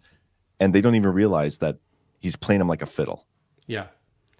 Yeah, I mean, I agree. I think it's why, on a purely narrative level, I've wrote the Master series just about trying to debunk that stuff, like, or this whole audience understands that Trump is not an idiot. They understand that he's probably a very, very smart guy. But it was about charting a path and paying attention to the specific strategies he uses. The one you point out about the vaccine is a great one. There's all these techniques he uses. I'd written a side of truth like a year and a half ago or so, just about the asides, because I was like, this is something he does all the time. And now, granted, it's a natural thing for him. He isn't pre-planning all of his asides. I don't think that that's what's going on. But he speaks in that way naturally, and that allows him to thread in all of these nuggets, all these pieces of signal, while allowing for plausible deniability. Like, oh, I was just making an analogy there, right? I wasn't actually saying anything directly.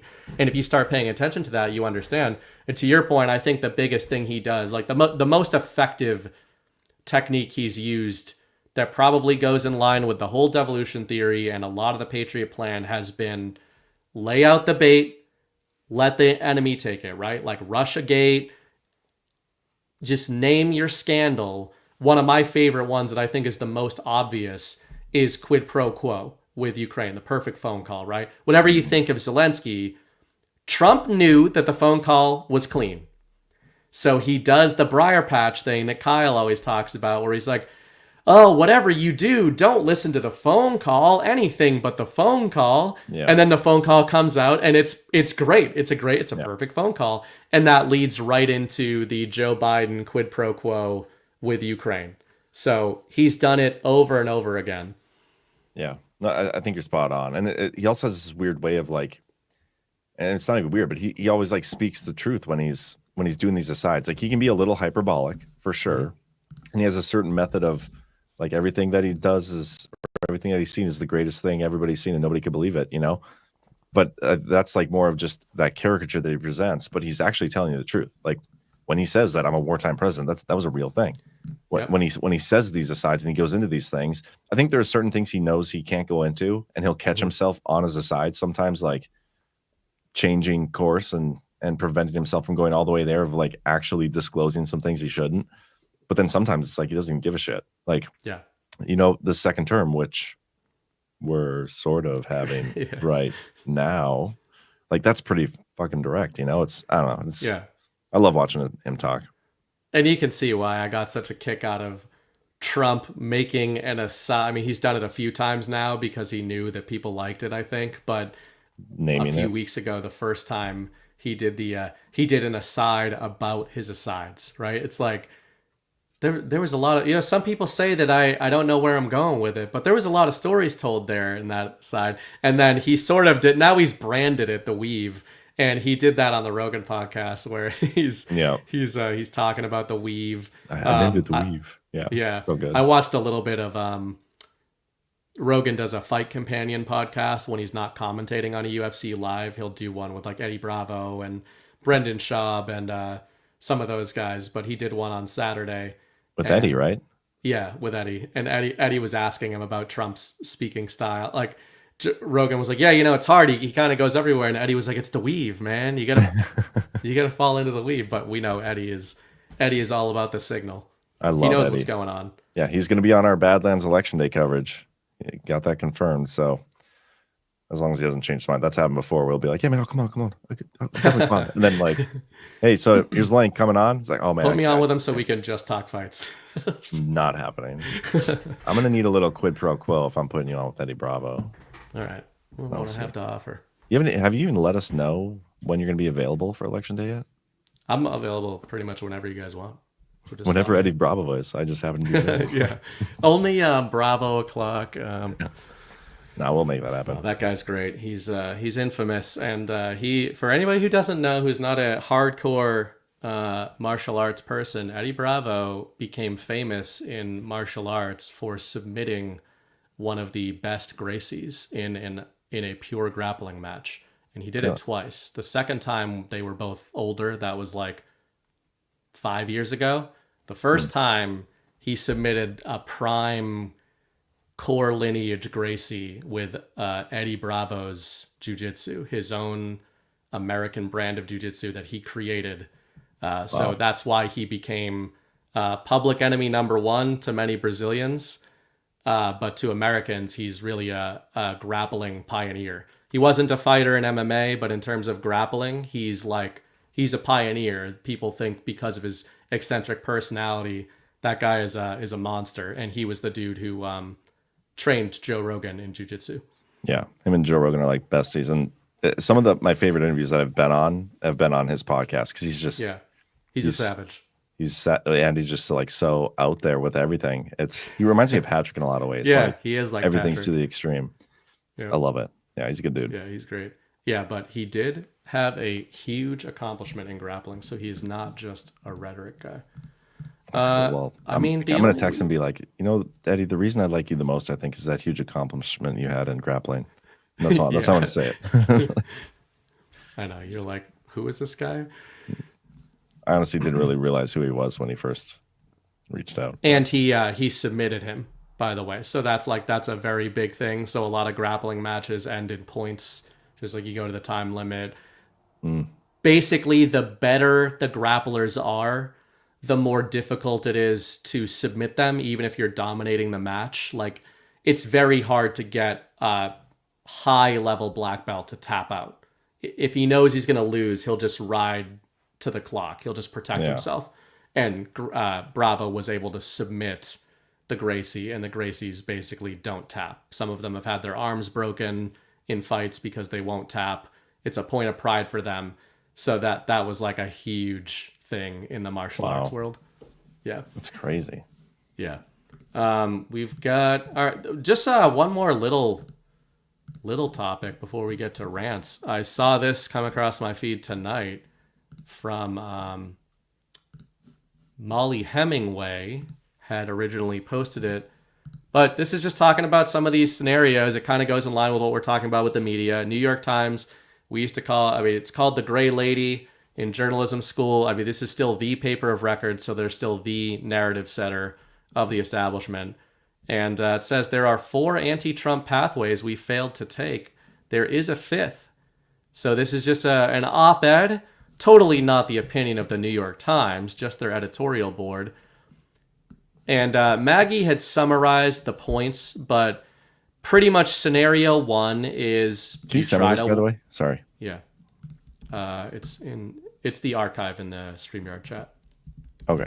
Here we go. Scenario 1 is the classic win an election, right? If you got some fascist Hitler guy coming up, you just try to beat them in the election.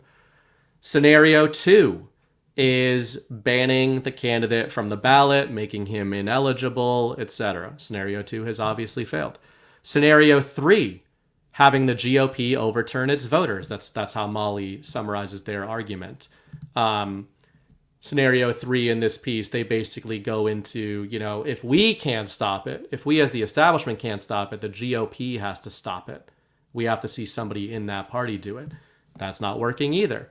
Scenario 4 talks about establishment resistance and hilariously uses the EU and recent election situations in France and Germany as examples of where the AfD, Alternative for Germany party, has been surging. They're going to get a majority. So the other parties form a coalition, and they're trying to make that party ineligible. In France, Macron was just completely repudiated in their elections. So what do? The majority, which is the Marine Le Pen sort of populist Trump segment of France, they are now being attacked by a coalition where these different leftist groups have joined together. So that's one of them. And then the 5th one, Maggie calls it a color revolution. I'll just go down to some of what they say here. This seems to be what the New York Times is maybe not advocating of the stage we're at now. That leaves a 5th strategy, societal mobilization. Democracy's last bastion of defense is civil society. When the constitutional order is under threat, influential groups and societal leaders must speak out, reminding citizens of the red lines that democratic societies must never cross. And when politicians cross those red lines, society's most prominent voices must publicly and forcefully repudiate them. So this is actually where she talks about the AfD. Yeah. Talks this about is the Catholic fascinating. Church, public declarations. Go ahead. This whole thing here, maybe we've been I don't know the right word for this, underestimating their willingness to do anything. And we haven't been paying attention enough as to why they're directly accusing Trump of being Hitler now. It's not just well, he's kind of a fascist, he's going to be an authoritarian. The language is heating up, and now it's last week, he is literally Hitler, guys. He wants generals like Hitler had. He is Hitler. What did they do against Hitler? The world banded together, in a sense, to go to war and remove Hitler from power in that country. Right. Is that where they're going with this? Is they want other countries to now band together and intercede to remove Trump from power? Would they be willing to do that? Is that a possibility? I mean, it's laughable that they accuse him of being Hitler. I don't think they would ever be willing to do that. But to me, this is if you're a real government who believes in democracy, you see 2 candidates on a ballot, there's only one option. The winner is the winner, unless there's bullshit involved, whatever. But they're there's 5 options that we can use to get this person from being in office. And it's all about him being an authoritarian. And I don't know, man. Yeah. I mean, in terms of what they're willing to do, I would say it's similar to what we talked about with some of the knowingly word. Yeah. The more implicated these people are, the more they have to lose, and the more desperate they are, right? So if you're like a Chris Cuomo who was just peddling bullshit to make money, then you probably don't have that much skin in the game. What do you have to lose? Your reputation, a source of income. Those are big things, but they're not existential threats. Now, if you're a media figure who doubles as an intel asset, and your intel could be seen as treasonous to the United States, you have a little bit more to lose. And if you're maybe a foreign nation that knows that if Trump gets back in there, the cash cow to your nation, all of your national defense, maybe some of your dirty secrets and your dirty laundry is going to be aired, you have a lot to lose. So I think they'd be willing to do basically anything, but it's pretty fascinating to see it. They try to talk around it in stuff like this. You know, they're never going to completely call for revolution. They say a civil response. Go ahead. Well, it's interesting. Like they're calling out these businesses, right? They're like, you and the public, we need societal intervention. You guys need to be denouncing basically Trump. And then they go like, we had a bunch of people after J6 who said they wouldn't contribute to any lawmakers who voted to decertify the results in 2020. Unfortunately, most of these companies, including AT&T, Boeing, Comcast, GE, General Motors, Home Depot, Lockheed Martin, Pfizer, UPS, Verizon, and Walmart, soon abandon their pledge. Politico identified more than 100 companies and business groups that pledged to suspend or review donations to election deniers in early 2021. More than 70 of them resumed contributions to election deniers prior to the midterms. So they're basically like they're trying to shame people now into denouncing Trump. Like that's what this feels like. But when it comes to how desperate these people are, just one more thing real quick. When it comes to how desperate these people are, knowing how desperate they are, knowing what they've already put us through, that's another one of the reasons why I think I would not put them past them to steal it, no matter how ridiculous the steal is. Yeah. Because at least they can come out with that announcement on November 15th that Kamala won the election. Even if nobody believes it, they can at least still say that, and they're at least fighting from the defensive standpoint of trying to defend their, you know what I mean? Yeah. Like, which I think to them is as ridiculous as it sounds. That's the more advantageous spot for them to be in, even though it's also a very advantageous spot for Trump to be in because it's going to be so obvious. We're all trying to put together our maps of how it's going to play out, and I think that we keep focusing for good reason on November 5th, because obviously it's a mass inflection point. It's the election. What's going to happen? But I think that I'm really starting to look at it as this two-step process. We've got the election, and then we've got the inauguration. We've got the certification. They mention in this New York Times piece certification or decertification. So you and Kyle in particular have been talking about that for quite a while. Now, with everything that we've talked about tonight and for months on these shows, we think there has to be disclosure. And most of the time, we're focusing on the election systems for good reason. But, in the words of Tony Stark, I always say, is it too much to ask for both? Is there a scenario where we get exposure of election fraud and exposure of the establishment's inability to decertify the election? And that's another reason why I don't see this November playing out the same way last November, the last one did. Because I think we need both disclosures. If the deep state successfully steals the election, then we're not going to even see the storyline play out of preventing Trump from taking office in January, right? So what scenario gets us both? It would pretty much only be a scenario where Trump wins the election, but there's fraud that he's exposing and that in his second term, hopefully he actions. And then it forces the establishment to go to plan B in front of the whole world, where they're going to try to go down this Jamie Raskin sort of road, right? Yeah. Otherwise, we're not going to see that part of the movie play out. If they just steal the election, we don't see the Raskin angle. And the fear-mongering from the New York Times, which, that's like establishment, right? Sometimes when you read these things, I think people should have in their minds, these are the people who know what is most likely to occur. So these are the people who are gaming out the worst case scenario for them. The person who writes this New York Times op-ed and the editors who pass it through to publish it, they don't think that Trump is not going to be on his way to the White House in January. They think he's going to be on their way, and they know that there's an election fraud apparatus arrayed against him. So It's funny. That's where, to me, the media are the ones most dominantly signaling that he's going to be declared the winner and that they're going to have to find a way to stop that either way. Yeah, well, I think there's also something to it. You kind of took a different path there than I thought you were going to go. Like, these people making this change to calling him an authoritarian and willing to do anything to get power, I think Kamala being named the winner and ultimately not being allowed to take office because of fraud or whatever, that would fit their narrative of Trump being some sort of authoritarian. Like they would twist it to be see, we told you Trump is everything we warned you of, and try to further use that to justify whatever bullshit. Trump is an election denier. He's still fighting things. He's still all these things. That's the narrative that when I said earlier, they can defend from that. No matter how ridiculous the steal is, at least narratively, it's almost like coming to fruition. Everything they said that would come to fruition. But there's other things that could happen that would fit that too. But I think in terms of them, you steal it no matter what, and then fight from there, because at least you're in a narrative sense holding the levers of power, and for them that's advantageous. But again, I see no situation where this doesn't end with Trump being inaugurated. But you're right, we're all just trying to map this out. None of us know for sure. Well, that's what they're doing. That's the funny thing, right? That this New York Times article is it used to be subtle, where we would be on the Power Hour like parsing the news speak and going, they're gaming out scenarios. But lately they're like, scenario number one.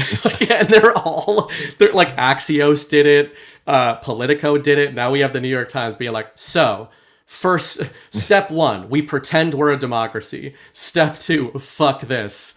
There's no way this guy's getting in. And it has to, I can't imagine being a lefty at this point. I mean, the only people who could earnestly read this whole article and maintain the levels of cognitive dissonance needed are either complete retards or evil communists. Because it opens by basically saying, step one, we want to have a democratic election. But if we don't get what we want, we're going to do anything it takes to stop the democratic process from being carried out.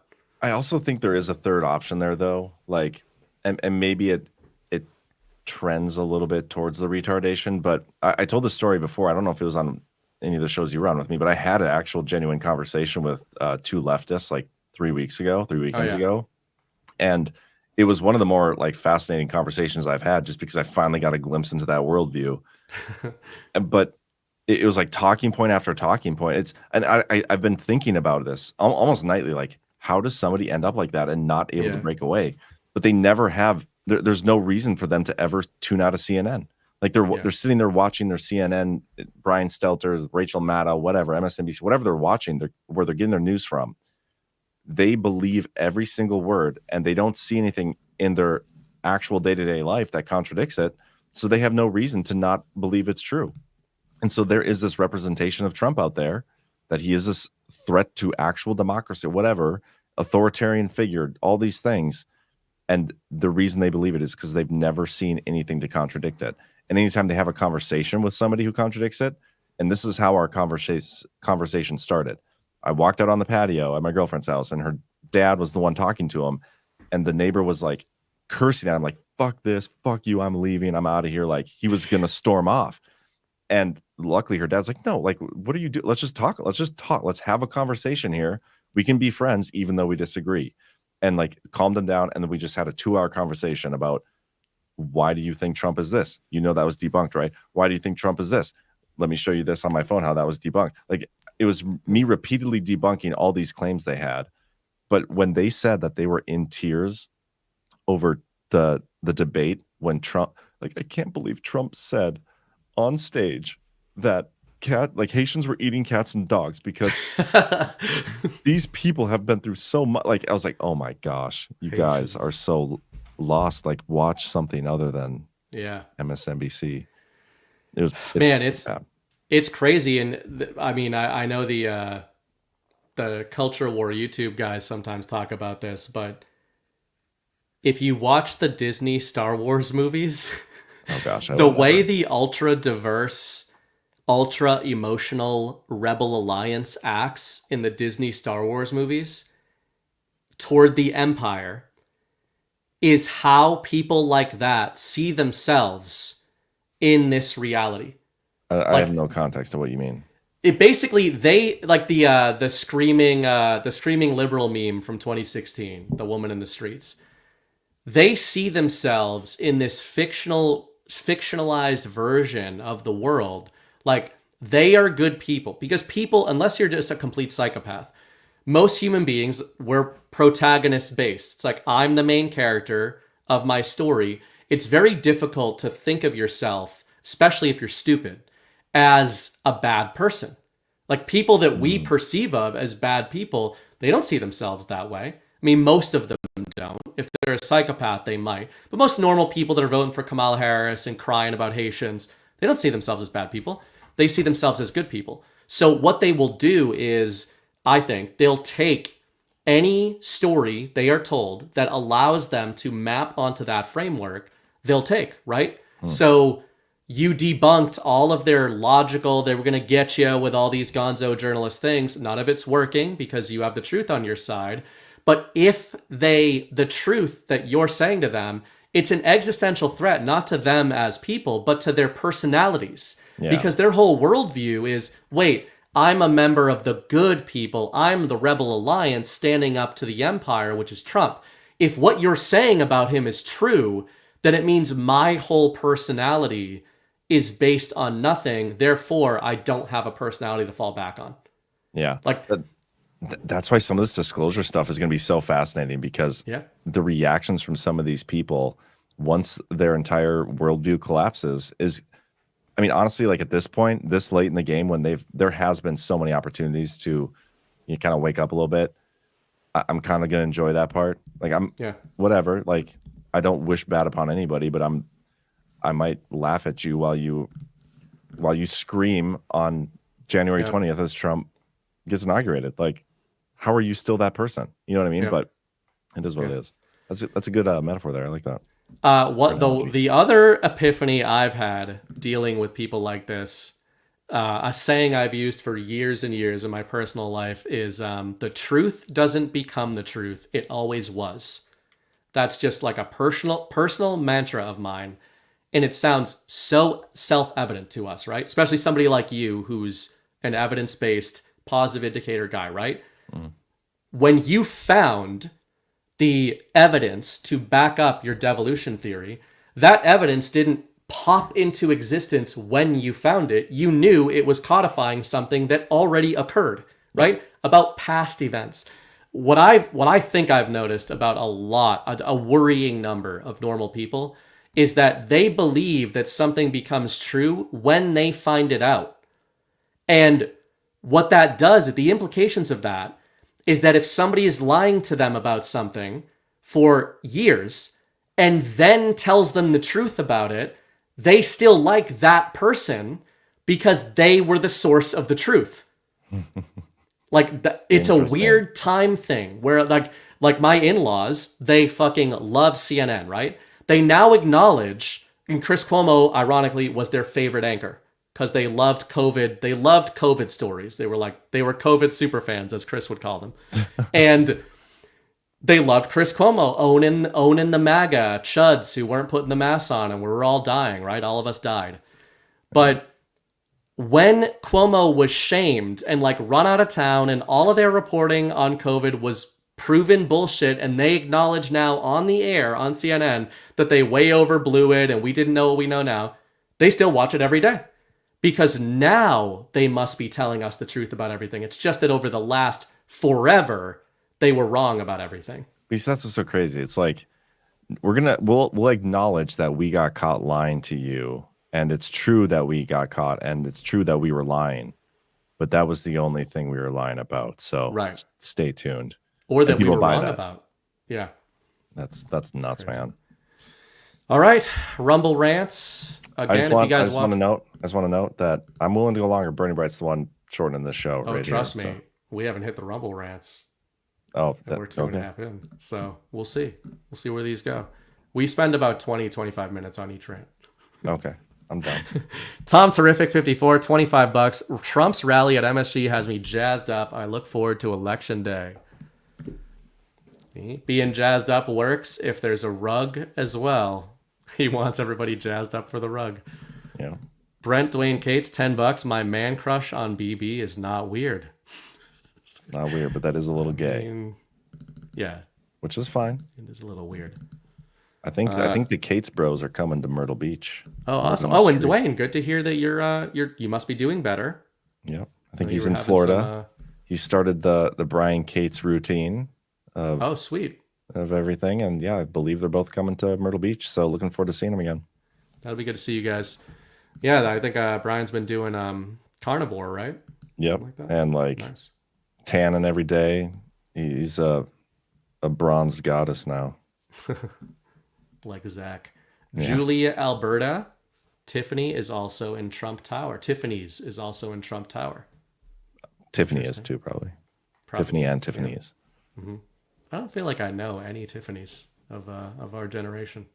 I had breakfast at her place once, but how dare you?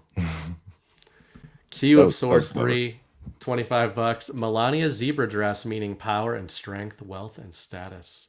People are Googling zebra pattern meanings. This is what you've done to us, Patriots. They owe us. Love it. Thank That's you, awesome. Q. Fixed Bayonet sent $30 over. I feel like you guys discovered a new Mandela effect with the cake quote. Yeah, that's an interesting one. Where was the inflection point? What year did the I don't shift know. occur? I still have And the chart. why? I still have the chart pulled up. 'Cause I'm I probably bet gonna it was- I'm probably gonna frame this and like be like the time I proved Bernie Wright wrong about something. There's literally a cross there right in the 40s. Is this the key to everything? Well, it looked like right back in 1829 there was a jump for the have your cake and eat it too. It was in 0.00000005555% of That's all what I would have guessed. books. Yeah, that was going to be my guess. But then it really switched in 1938. Man, this might be some. Was that around the time that the Federal Reserve shit happened? No, that was 1913. Okay, what happened in 1938? Like a war. This is why we went to war, to change the Beginning phrasing. of World War II. Yeah, this is where it all changed. It's all about the phrasing. Mm-hmm. Crazy. Ginger, because $20. Do y'all think we've seen the October surprise yet? No. Well, we haven't seen it with Kamala. I mean, maybe we're not gonna see it. I don't know. I don't think so. I think we're gonna. I think the last week, this next week here is gonna be nuts. I think we're gonna see some things. It's gonna be that Matthew McConaughey meme where he's like smoking. Have you seen that show? What show is it? True Detective. Oh yeah, yeah. Season 1, yeah. I didn't see it until I met the guy. I was like, okay, I better watch this now, and it was fucking awesome. Yeah, that's like the all-timer series for me. All-timer season of television. If you guys in the chat have not watched True Detective Season 1, it is made for you. 0 o'clock sent $17 over. Tonight, the boss talked about getting upgrades on airplanes. He said upgrades a few times. Drop 2224 is the only one with upgrade in it, tracking 330,000 IPs. That's the meme I was talking about. Yeah, that's the episode where he's doing meth to go undercover. Yep. So pretty good. Sweet. Yeah, I mean, look for those comms. He drops a lot. One thing I was going to say about the October surprise is if we don't see one, but we continue to see this weird capitulation toward Trump winning, it would make me think Trump seeded out the October surprise as you better get the fucking line. Oh. Right? But like see, you could. It's the Hillary thing. That's what's like yeah. piqued my interest. She knows. Why would she say that? Especially the Pizzagate angle. And with all the PDD stuff, like that's where my money's at is if we're going to see an October surprise, it's going to be right up the P. Diddy Pizzagate alley. And it's probably going to be on Kamala. It might just be something innocuous like her being a total whore. But I mean, that's not a surprise to anybody. I guess to normies, would it be? Or would it gain her votes? Who knows? Who knows? I don't know. I mean, it turned Kardashian into a celebrity. When you think October surprise, you think scandal or something that's going to like denigrate a candidate in a big way publicly. They're probably going to want to do it as close to the election as possible so it can't be debunked, right? So it'll probably be in this next week. They won't have the ability to remove it from social media. Trump has been on the phone with Sundar from Google. He revealed that over the Rogan interview when he was talking about, Sundar from Google called me and said that the McDonald's thing went nuts. So they probably won't be able to pull it from Google. Plus Bezos and like Trump's got all the, whatever this is not going to be able to be censored this time. And that's a great point. Yeah. Bezos and Sundar because Bezos, for anybody who doesn't know, Amazon Web Services. people talk about Amazon, but yeah, it's AWS is the power of Amazon. That is it. They control so much of web power. Internet, yeah. Google to a lesser degree, but Google AI, Google Search, as you said. So this is more the angle of Patriot control that I think somebody like you and I think a lot of people can get on board with, which is, hey, we don't have control over everything. But if we go to Jeff Bezos and if we go to Sundar and we say, listen, motherfuckers, like if it might be some if you 13818 censor shit. yeah, seizures. Sorry, I didn't mean to interrupt there. No, that's where it would go. It would be those companies. It would be seizures of those kinds of companies, right? They're not going to seize the companies publicly. That's not going to be in the public story. They're probably going to be run by the same guys. Like, has Trump ever acknowledged Sundar before? Ever? I don't think I've ever heard him mention him talking to like the Sundar, whatever his name is at Google. Like that's huge disclosure. Mm-hmm. Oh man, yeah, that's got to be Prepping the battlefield, which also makes me think, was McDonald's a test? Ooh, maybe. Because they knew it would go super mimetic. It would go super viral because it was funny and weird and silly, right? So was it a reach test? Okay. Also think that's a good point, number one, but also think about the lawsuits against the antitrust lawsuits against Google to like destroy it essentially, and or Amazon. split it up, and Amazon. That's like perfect cover because it's like, okay, nothing's going on here, nothing's different here. Yeah. But you've actually taken control of it, and you want to dismember it anyway when it's all said and done. But like here, until that's done, you have the You're gonna use control it. and can't let it. Oh man, interesting. It's one of my things I've said. Even though it's bad in the Lord of the Rings, Boromir's appeal was to use the weapon of the enemy against him. And I think in this transition era, that's exactly what we're doing. But look what happened to Boromir. Yeah, I know, but he died well at least. Amazon will die well. But he was kind of a douche before he died well. The older I get, the more I love his story arc and the Fellowship. Yeah. Yeah. He goes full redemption arc. Ironically, especially when you read the lore, you'll respect him more because they say the stronger you are, the more drawn you are to the power of the ring. Interesting. So it actually implies that Boromir was like the most sort of the strongest of the leaders that were in that group. Did his brother ever find out like how much of a douche he was for a period there? Yeah, Sam tells him. Yeah, Sam does. Okay, I can remember. Yeah. It's been a while since I've watched that series. Well, we have to remedy that. I did tell people we would finally do it on Story Hour if Trump is declared the winner of the election. We all know he's going to win. Yeah. But that's how we'll celebrate. We'll subject Chris to the Oh my gonna gosh. do 2 episodes on each scene. You should almost like that would be one of those where you guys don't end early. You just go until you're done. Cancel Eye of the Storm. Yeah. That's true. All right, Real MAGA Mama. Secret that they have Dems going to flip to Republican after the election.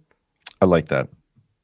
Tulsi just did it. That's an interesting thing. Like, do they have other Dems in waiting that are Sleepers. like, yeah, we're going to switch? Whiskey Tango. What if the House-related secret to be revealed after the election is that AOC at all are ours? Maybe that's kind of Patrick's favorite. At Kim DeVillis, $10. I think Trump's aside about the Lincoln bedroom, he mentions the Emancipation Proclamation being in that room. We're about to be emancipated from the deep state swamp.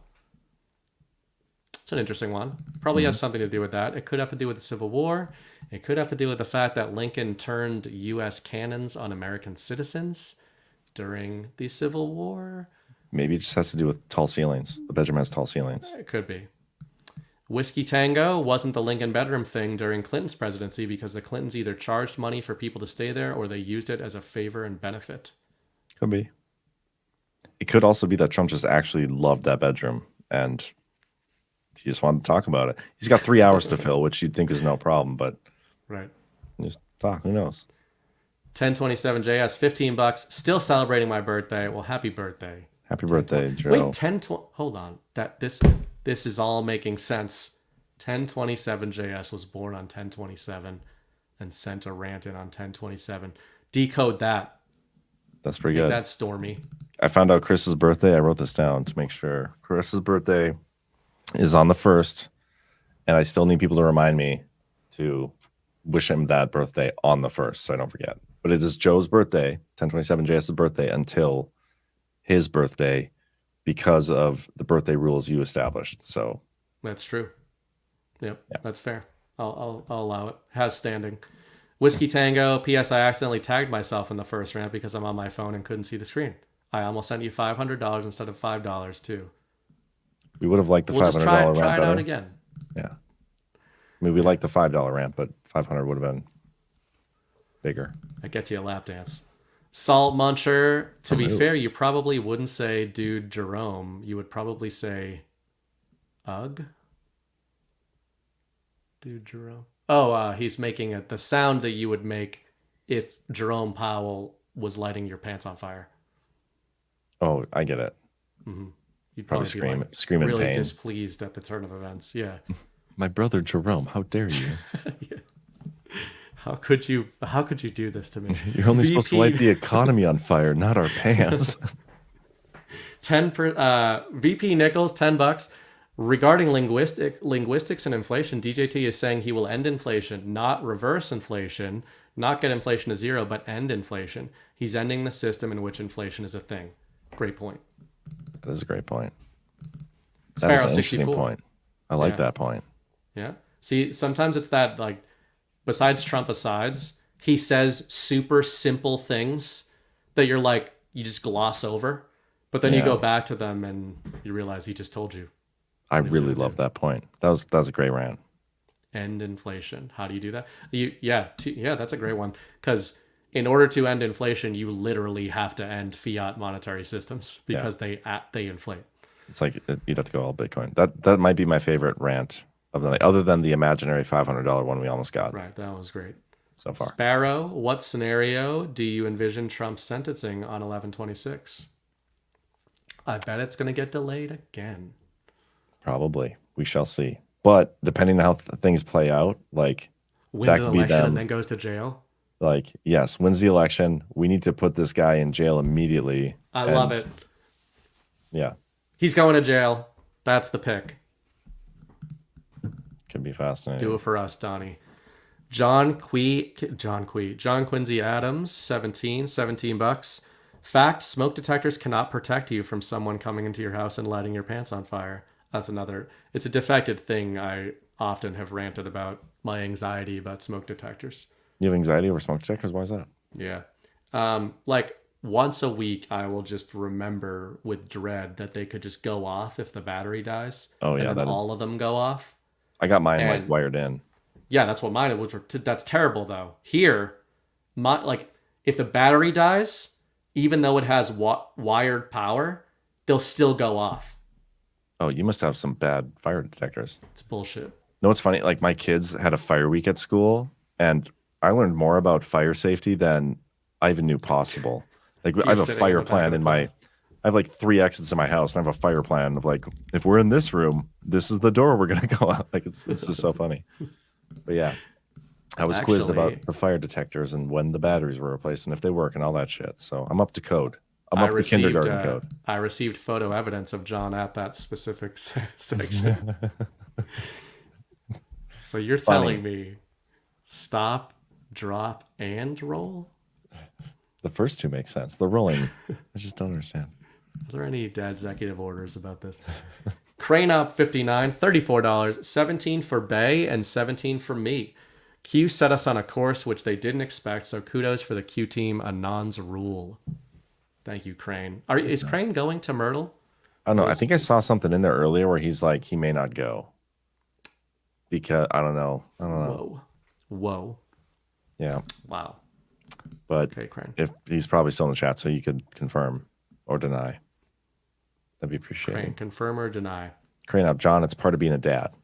Not going to Myrtle Beach is part of being a dad. Oh, that's bullshit. Terry A, $20. New info was Howard Lutnick working with Elon on the government efficiency.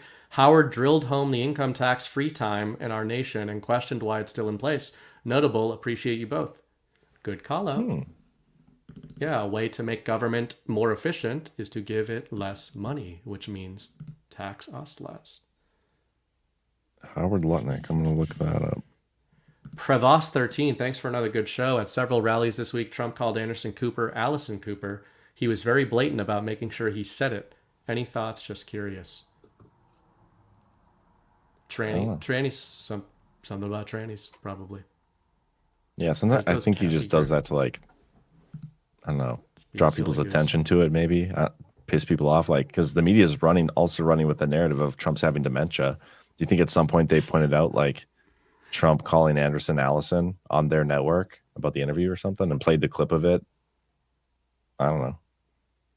Well, it's been said that Barack Obama will claim Kenyan citizenship to avoid prosecution, or extradition. So will Anderson Cooper claim Allison Cooper? Gender. Maybe. Citizen, yeah, maybe. Keep an eye on Obama Kenya comms. Just saying, that's a pretty specific prediction. Cranop says, John, I got to say close to daughters in time of uncertainty. So that's he's not coming to Myrtle Beach, and simultaneously made me feel like a bad father now for going. Sounds kind of like somebody being a pussy ass bitch about the election, if you ask me. You know, you would still be close to your daughters if you brought them with. Mm-hmm. We told John to bring his kids to Garden. He said no way. So not at this age, no way. Don't take advice from him.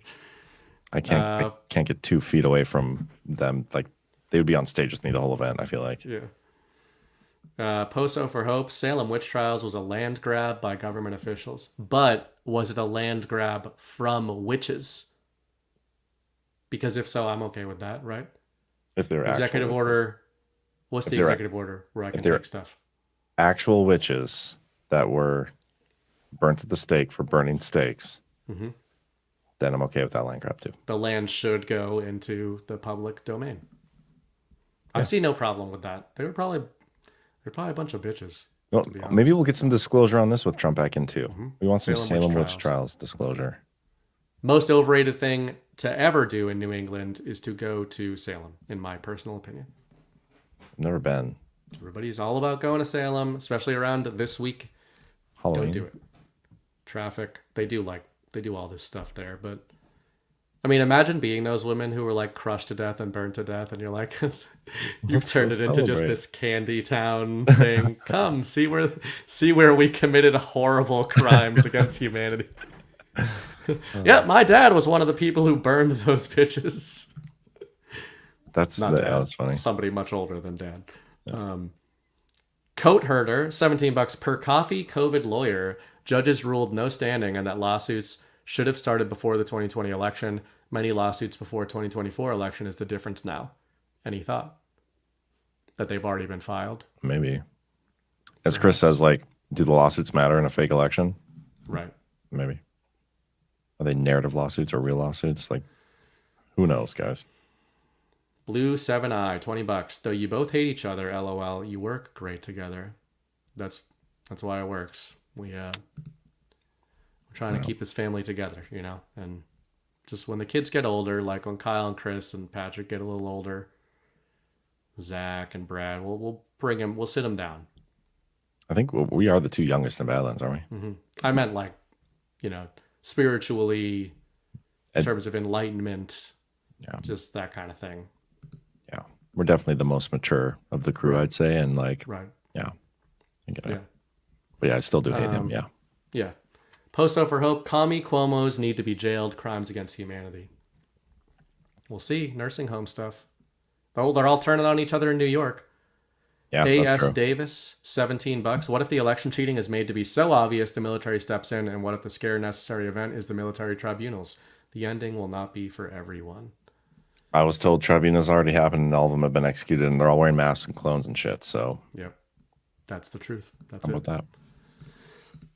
Theory conspiracy on X, $20. You being Navy SEALs from a comment on Sather's post. I believe you two. Others like Robert Breedlove, Jake Chansley, Ian Carroll are Navy secret super soldiers. Prove I'm wrong. Heck, this was the guy. I remember his little frog face. What's a Naver secret soldier? I am a Naver secret soldier. Seal. So, yeah, that Ian Carroll guy, he's got a massive following. He came out of nowhere too, guys. Yeah. It's one of those things like, how are some of these people allowed to be on all the platforms? Or maybe we are just like that butthurt all the time. But it's like seeing some of these people don't get it. It's just so funny. Like Ian Carroll's going viral for like seeing him go viral for topics that like we were talking about the Q people were talking years and years ago. It's like you He's will like, never did you believe know this, that there's guys." connections between Epstein and Intel? Yeah. You'll never believe it. Yeah, it's just funny. Everybody There goes is nuts more over it. to the P. Diddy arrest than anybody knows. And then he goes on Alex Jones. Like they make the rounds to all the same network of people. It's crazy. Yep. Makes you wonder. PJW, knowing the Democrats as we do, explain to me why they haven't made Kamswala number 47 to take that away from Trump. Because they can't. Yeah, that's a good one. Buster Lou, $10. Why do I keep seeing Kamala as Carrie, aka a horror movie, smiling, happy that she just won, only to have blood dumped all over her, only this time deserved? You have a very active imagination. I don't get that. I don't know. It's a Stephen King. Speaking of those who scream the loudest. Yeah. Guy who writes books mostly about crimes against children. Looks really creepy. Turns out to be a huge Kamala supporter. Trump hater. Mm-hmm. Black Hat Destroyer, Part 1. Dan Scavino spoke for 99 seconds a few days ago in Novi, Michigan, then pulled an X-22 and looked up Q drop number 99. Note the date. Let me see if I can... I'll pull that up if you want to read the one in between. Dr. Thumpenstunk, my fam are all libtards with extreme TDS. They wear masks in the airport still. They seriously believe Trump is Hitler, MAGA are all racist, and Trump supporters like me are the sheep and brainwashed. Yeah, they don't think we're Nazis. They think we're stupid. But that's the thing. If you actually got into a debate with any of those people about the actual stuff where they sat through it and you had to like fact check, I guarantee the people in our audience and like we would smoke all of those people. They're so condescending, but here's that drop. Yeah. U.S. assets, location, who was arrested. That's the Saudi Arabia ones. Yep. Well, first of all, And then what you have to do with Scavino? Yeah, the Scavino one. He says he speaks for 99 seconds. Like you're number one saying that he somehow intentionally spoke and cut it off at exactly 99 seconds, right? Or the video is 99 seconds long. The video is 99 seconds. It doesn't show him walking up there. It doesn't even look. I don't know. Because technically no, it's not. Because look at this. He's done speaking. Great again. Thank you. It's done right there. 2 seconds short. Mm-hmm. Debunked. The clip was 99 seconds. So unless RSBN is part of the Q drops. Yeah. Scavino, if you're looking for Scavino comms, it's got to be from his Twitter or something. That's the only time I'll look at him. Dr. Thumpenstunk, my libtard family believe everything PBS and NPR reports. They'll never wake up unless the MSM starts doing real journalism and starts reporting the truth. The only way libtards wake up to election fraud is Trump wins in a landslide. The MSM calls it election fraud. Libtards parrot this and demand an audit. Audit shows election fraud and that Trump did win. I've actually talked about that for a long time as being my favorite potential scenario. Yeah, that's what we say with the mirror theory, right? Yeah. They claim election fraud. Trump says, "Okay, let's audit." But, What you wanted to do in 2016. Exactly. Gamble, thanks for saving BB John. There's the link. I'm not gonna. I'm having not. You ever see that scene in Scanners when that dude's head blew up?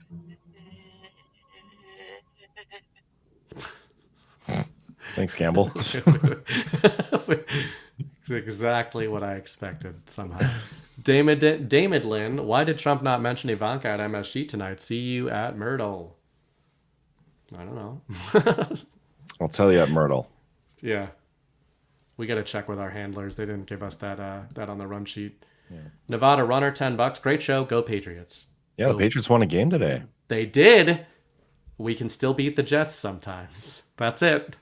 You don't at this point. You don't want to be winning because you want a better draft pick, right? Well, I was going to say that I want Drake May to start getting some wins because he actually looks promising, but then he got concussed immediately in this game, And then you won without him Yeah. for like the first time in a while. Yeah, that's fine. We're going to win the Super Bowl. It's pretty obvious. Everybody knows. So Could be.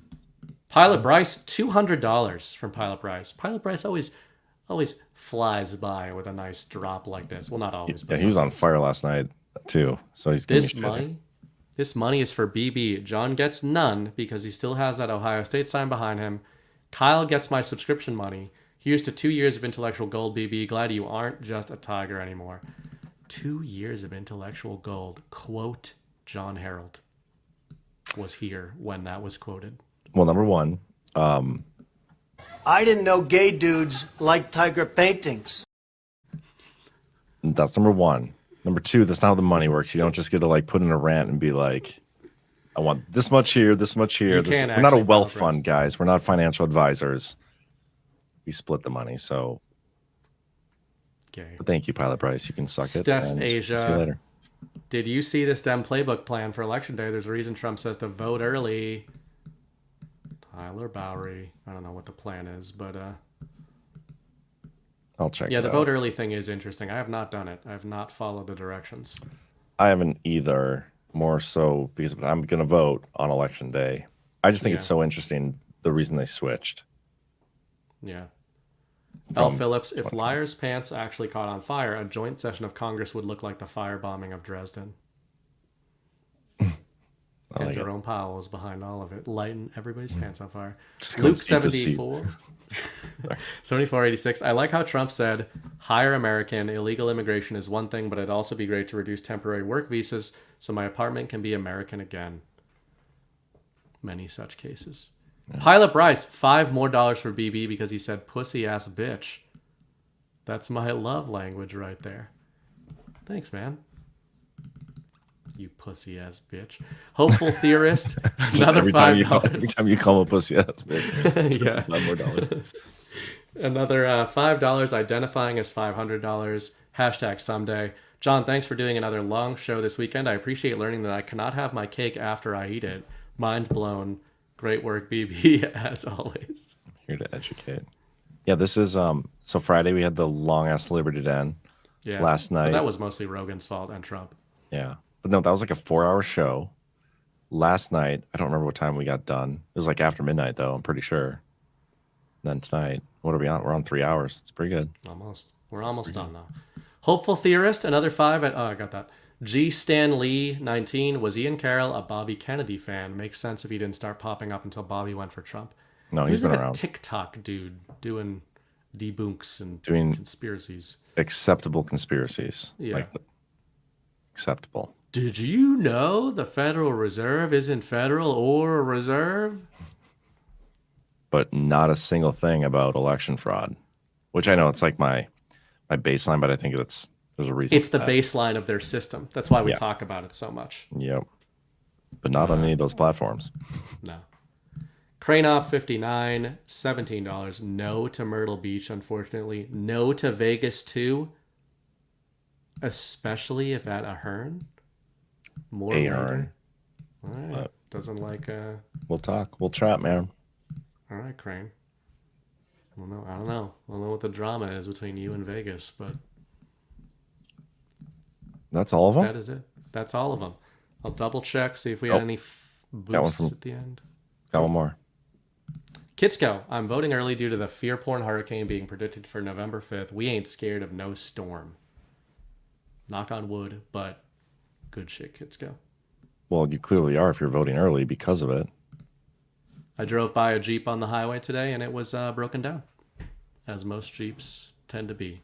Kitsko is a Jeep extremist. Oh, I like have a Jeep, but I don't drive it. Is it broken?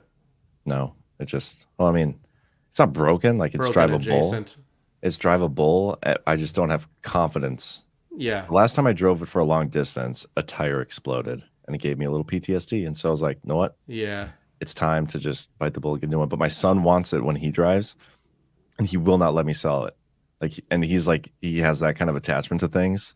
Like, Yeah. he'll open a Christmas present, and I have to like somehow sneak the box out to the garbage. Otherwise, he'll like, but I wanted to save it. What if I wanted to put it back in there? Like, so I can't get rid of the Jeep until he's out of this phase.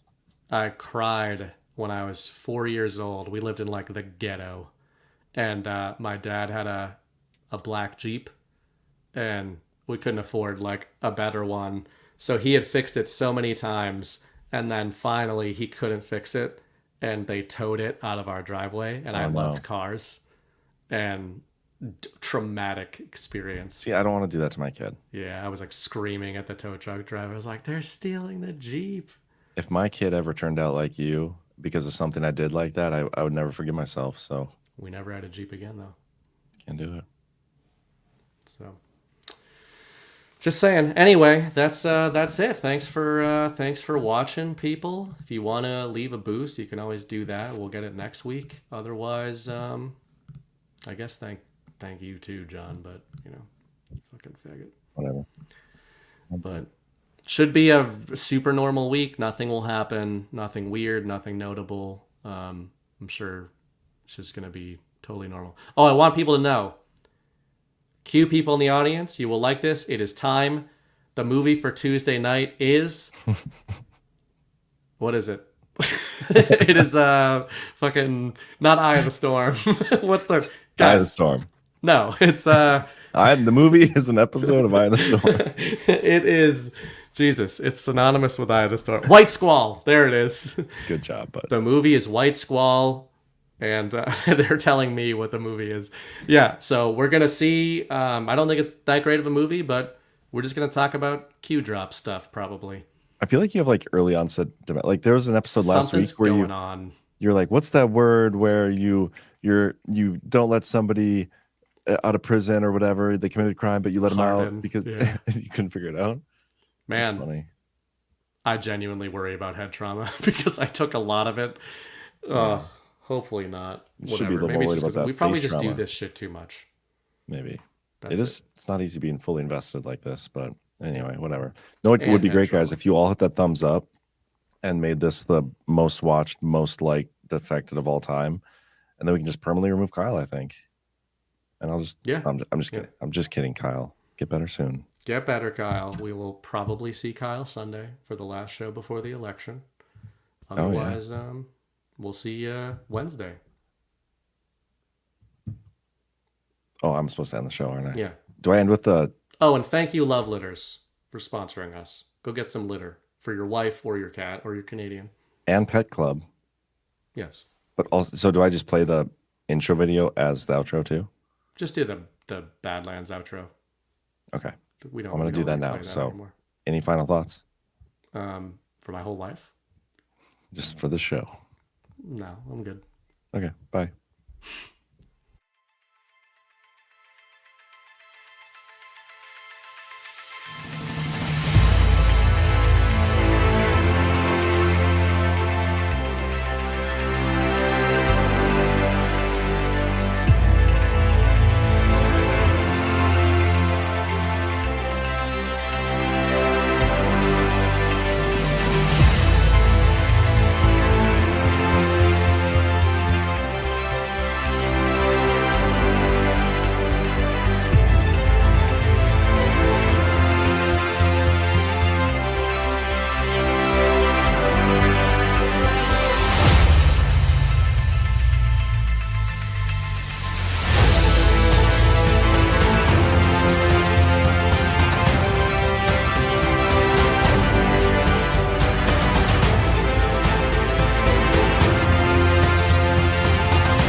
running to Badlands. Explain those Badlands. That's a hell of a name.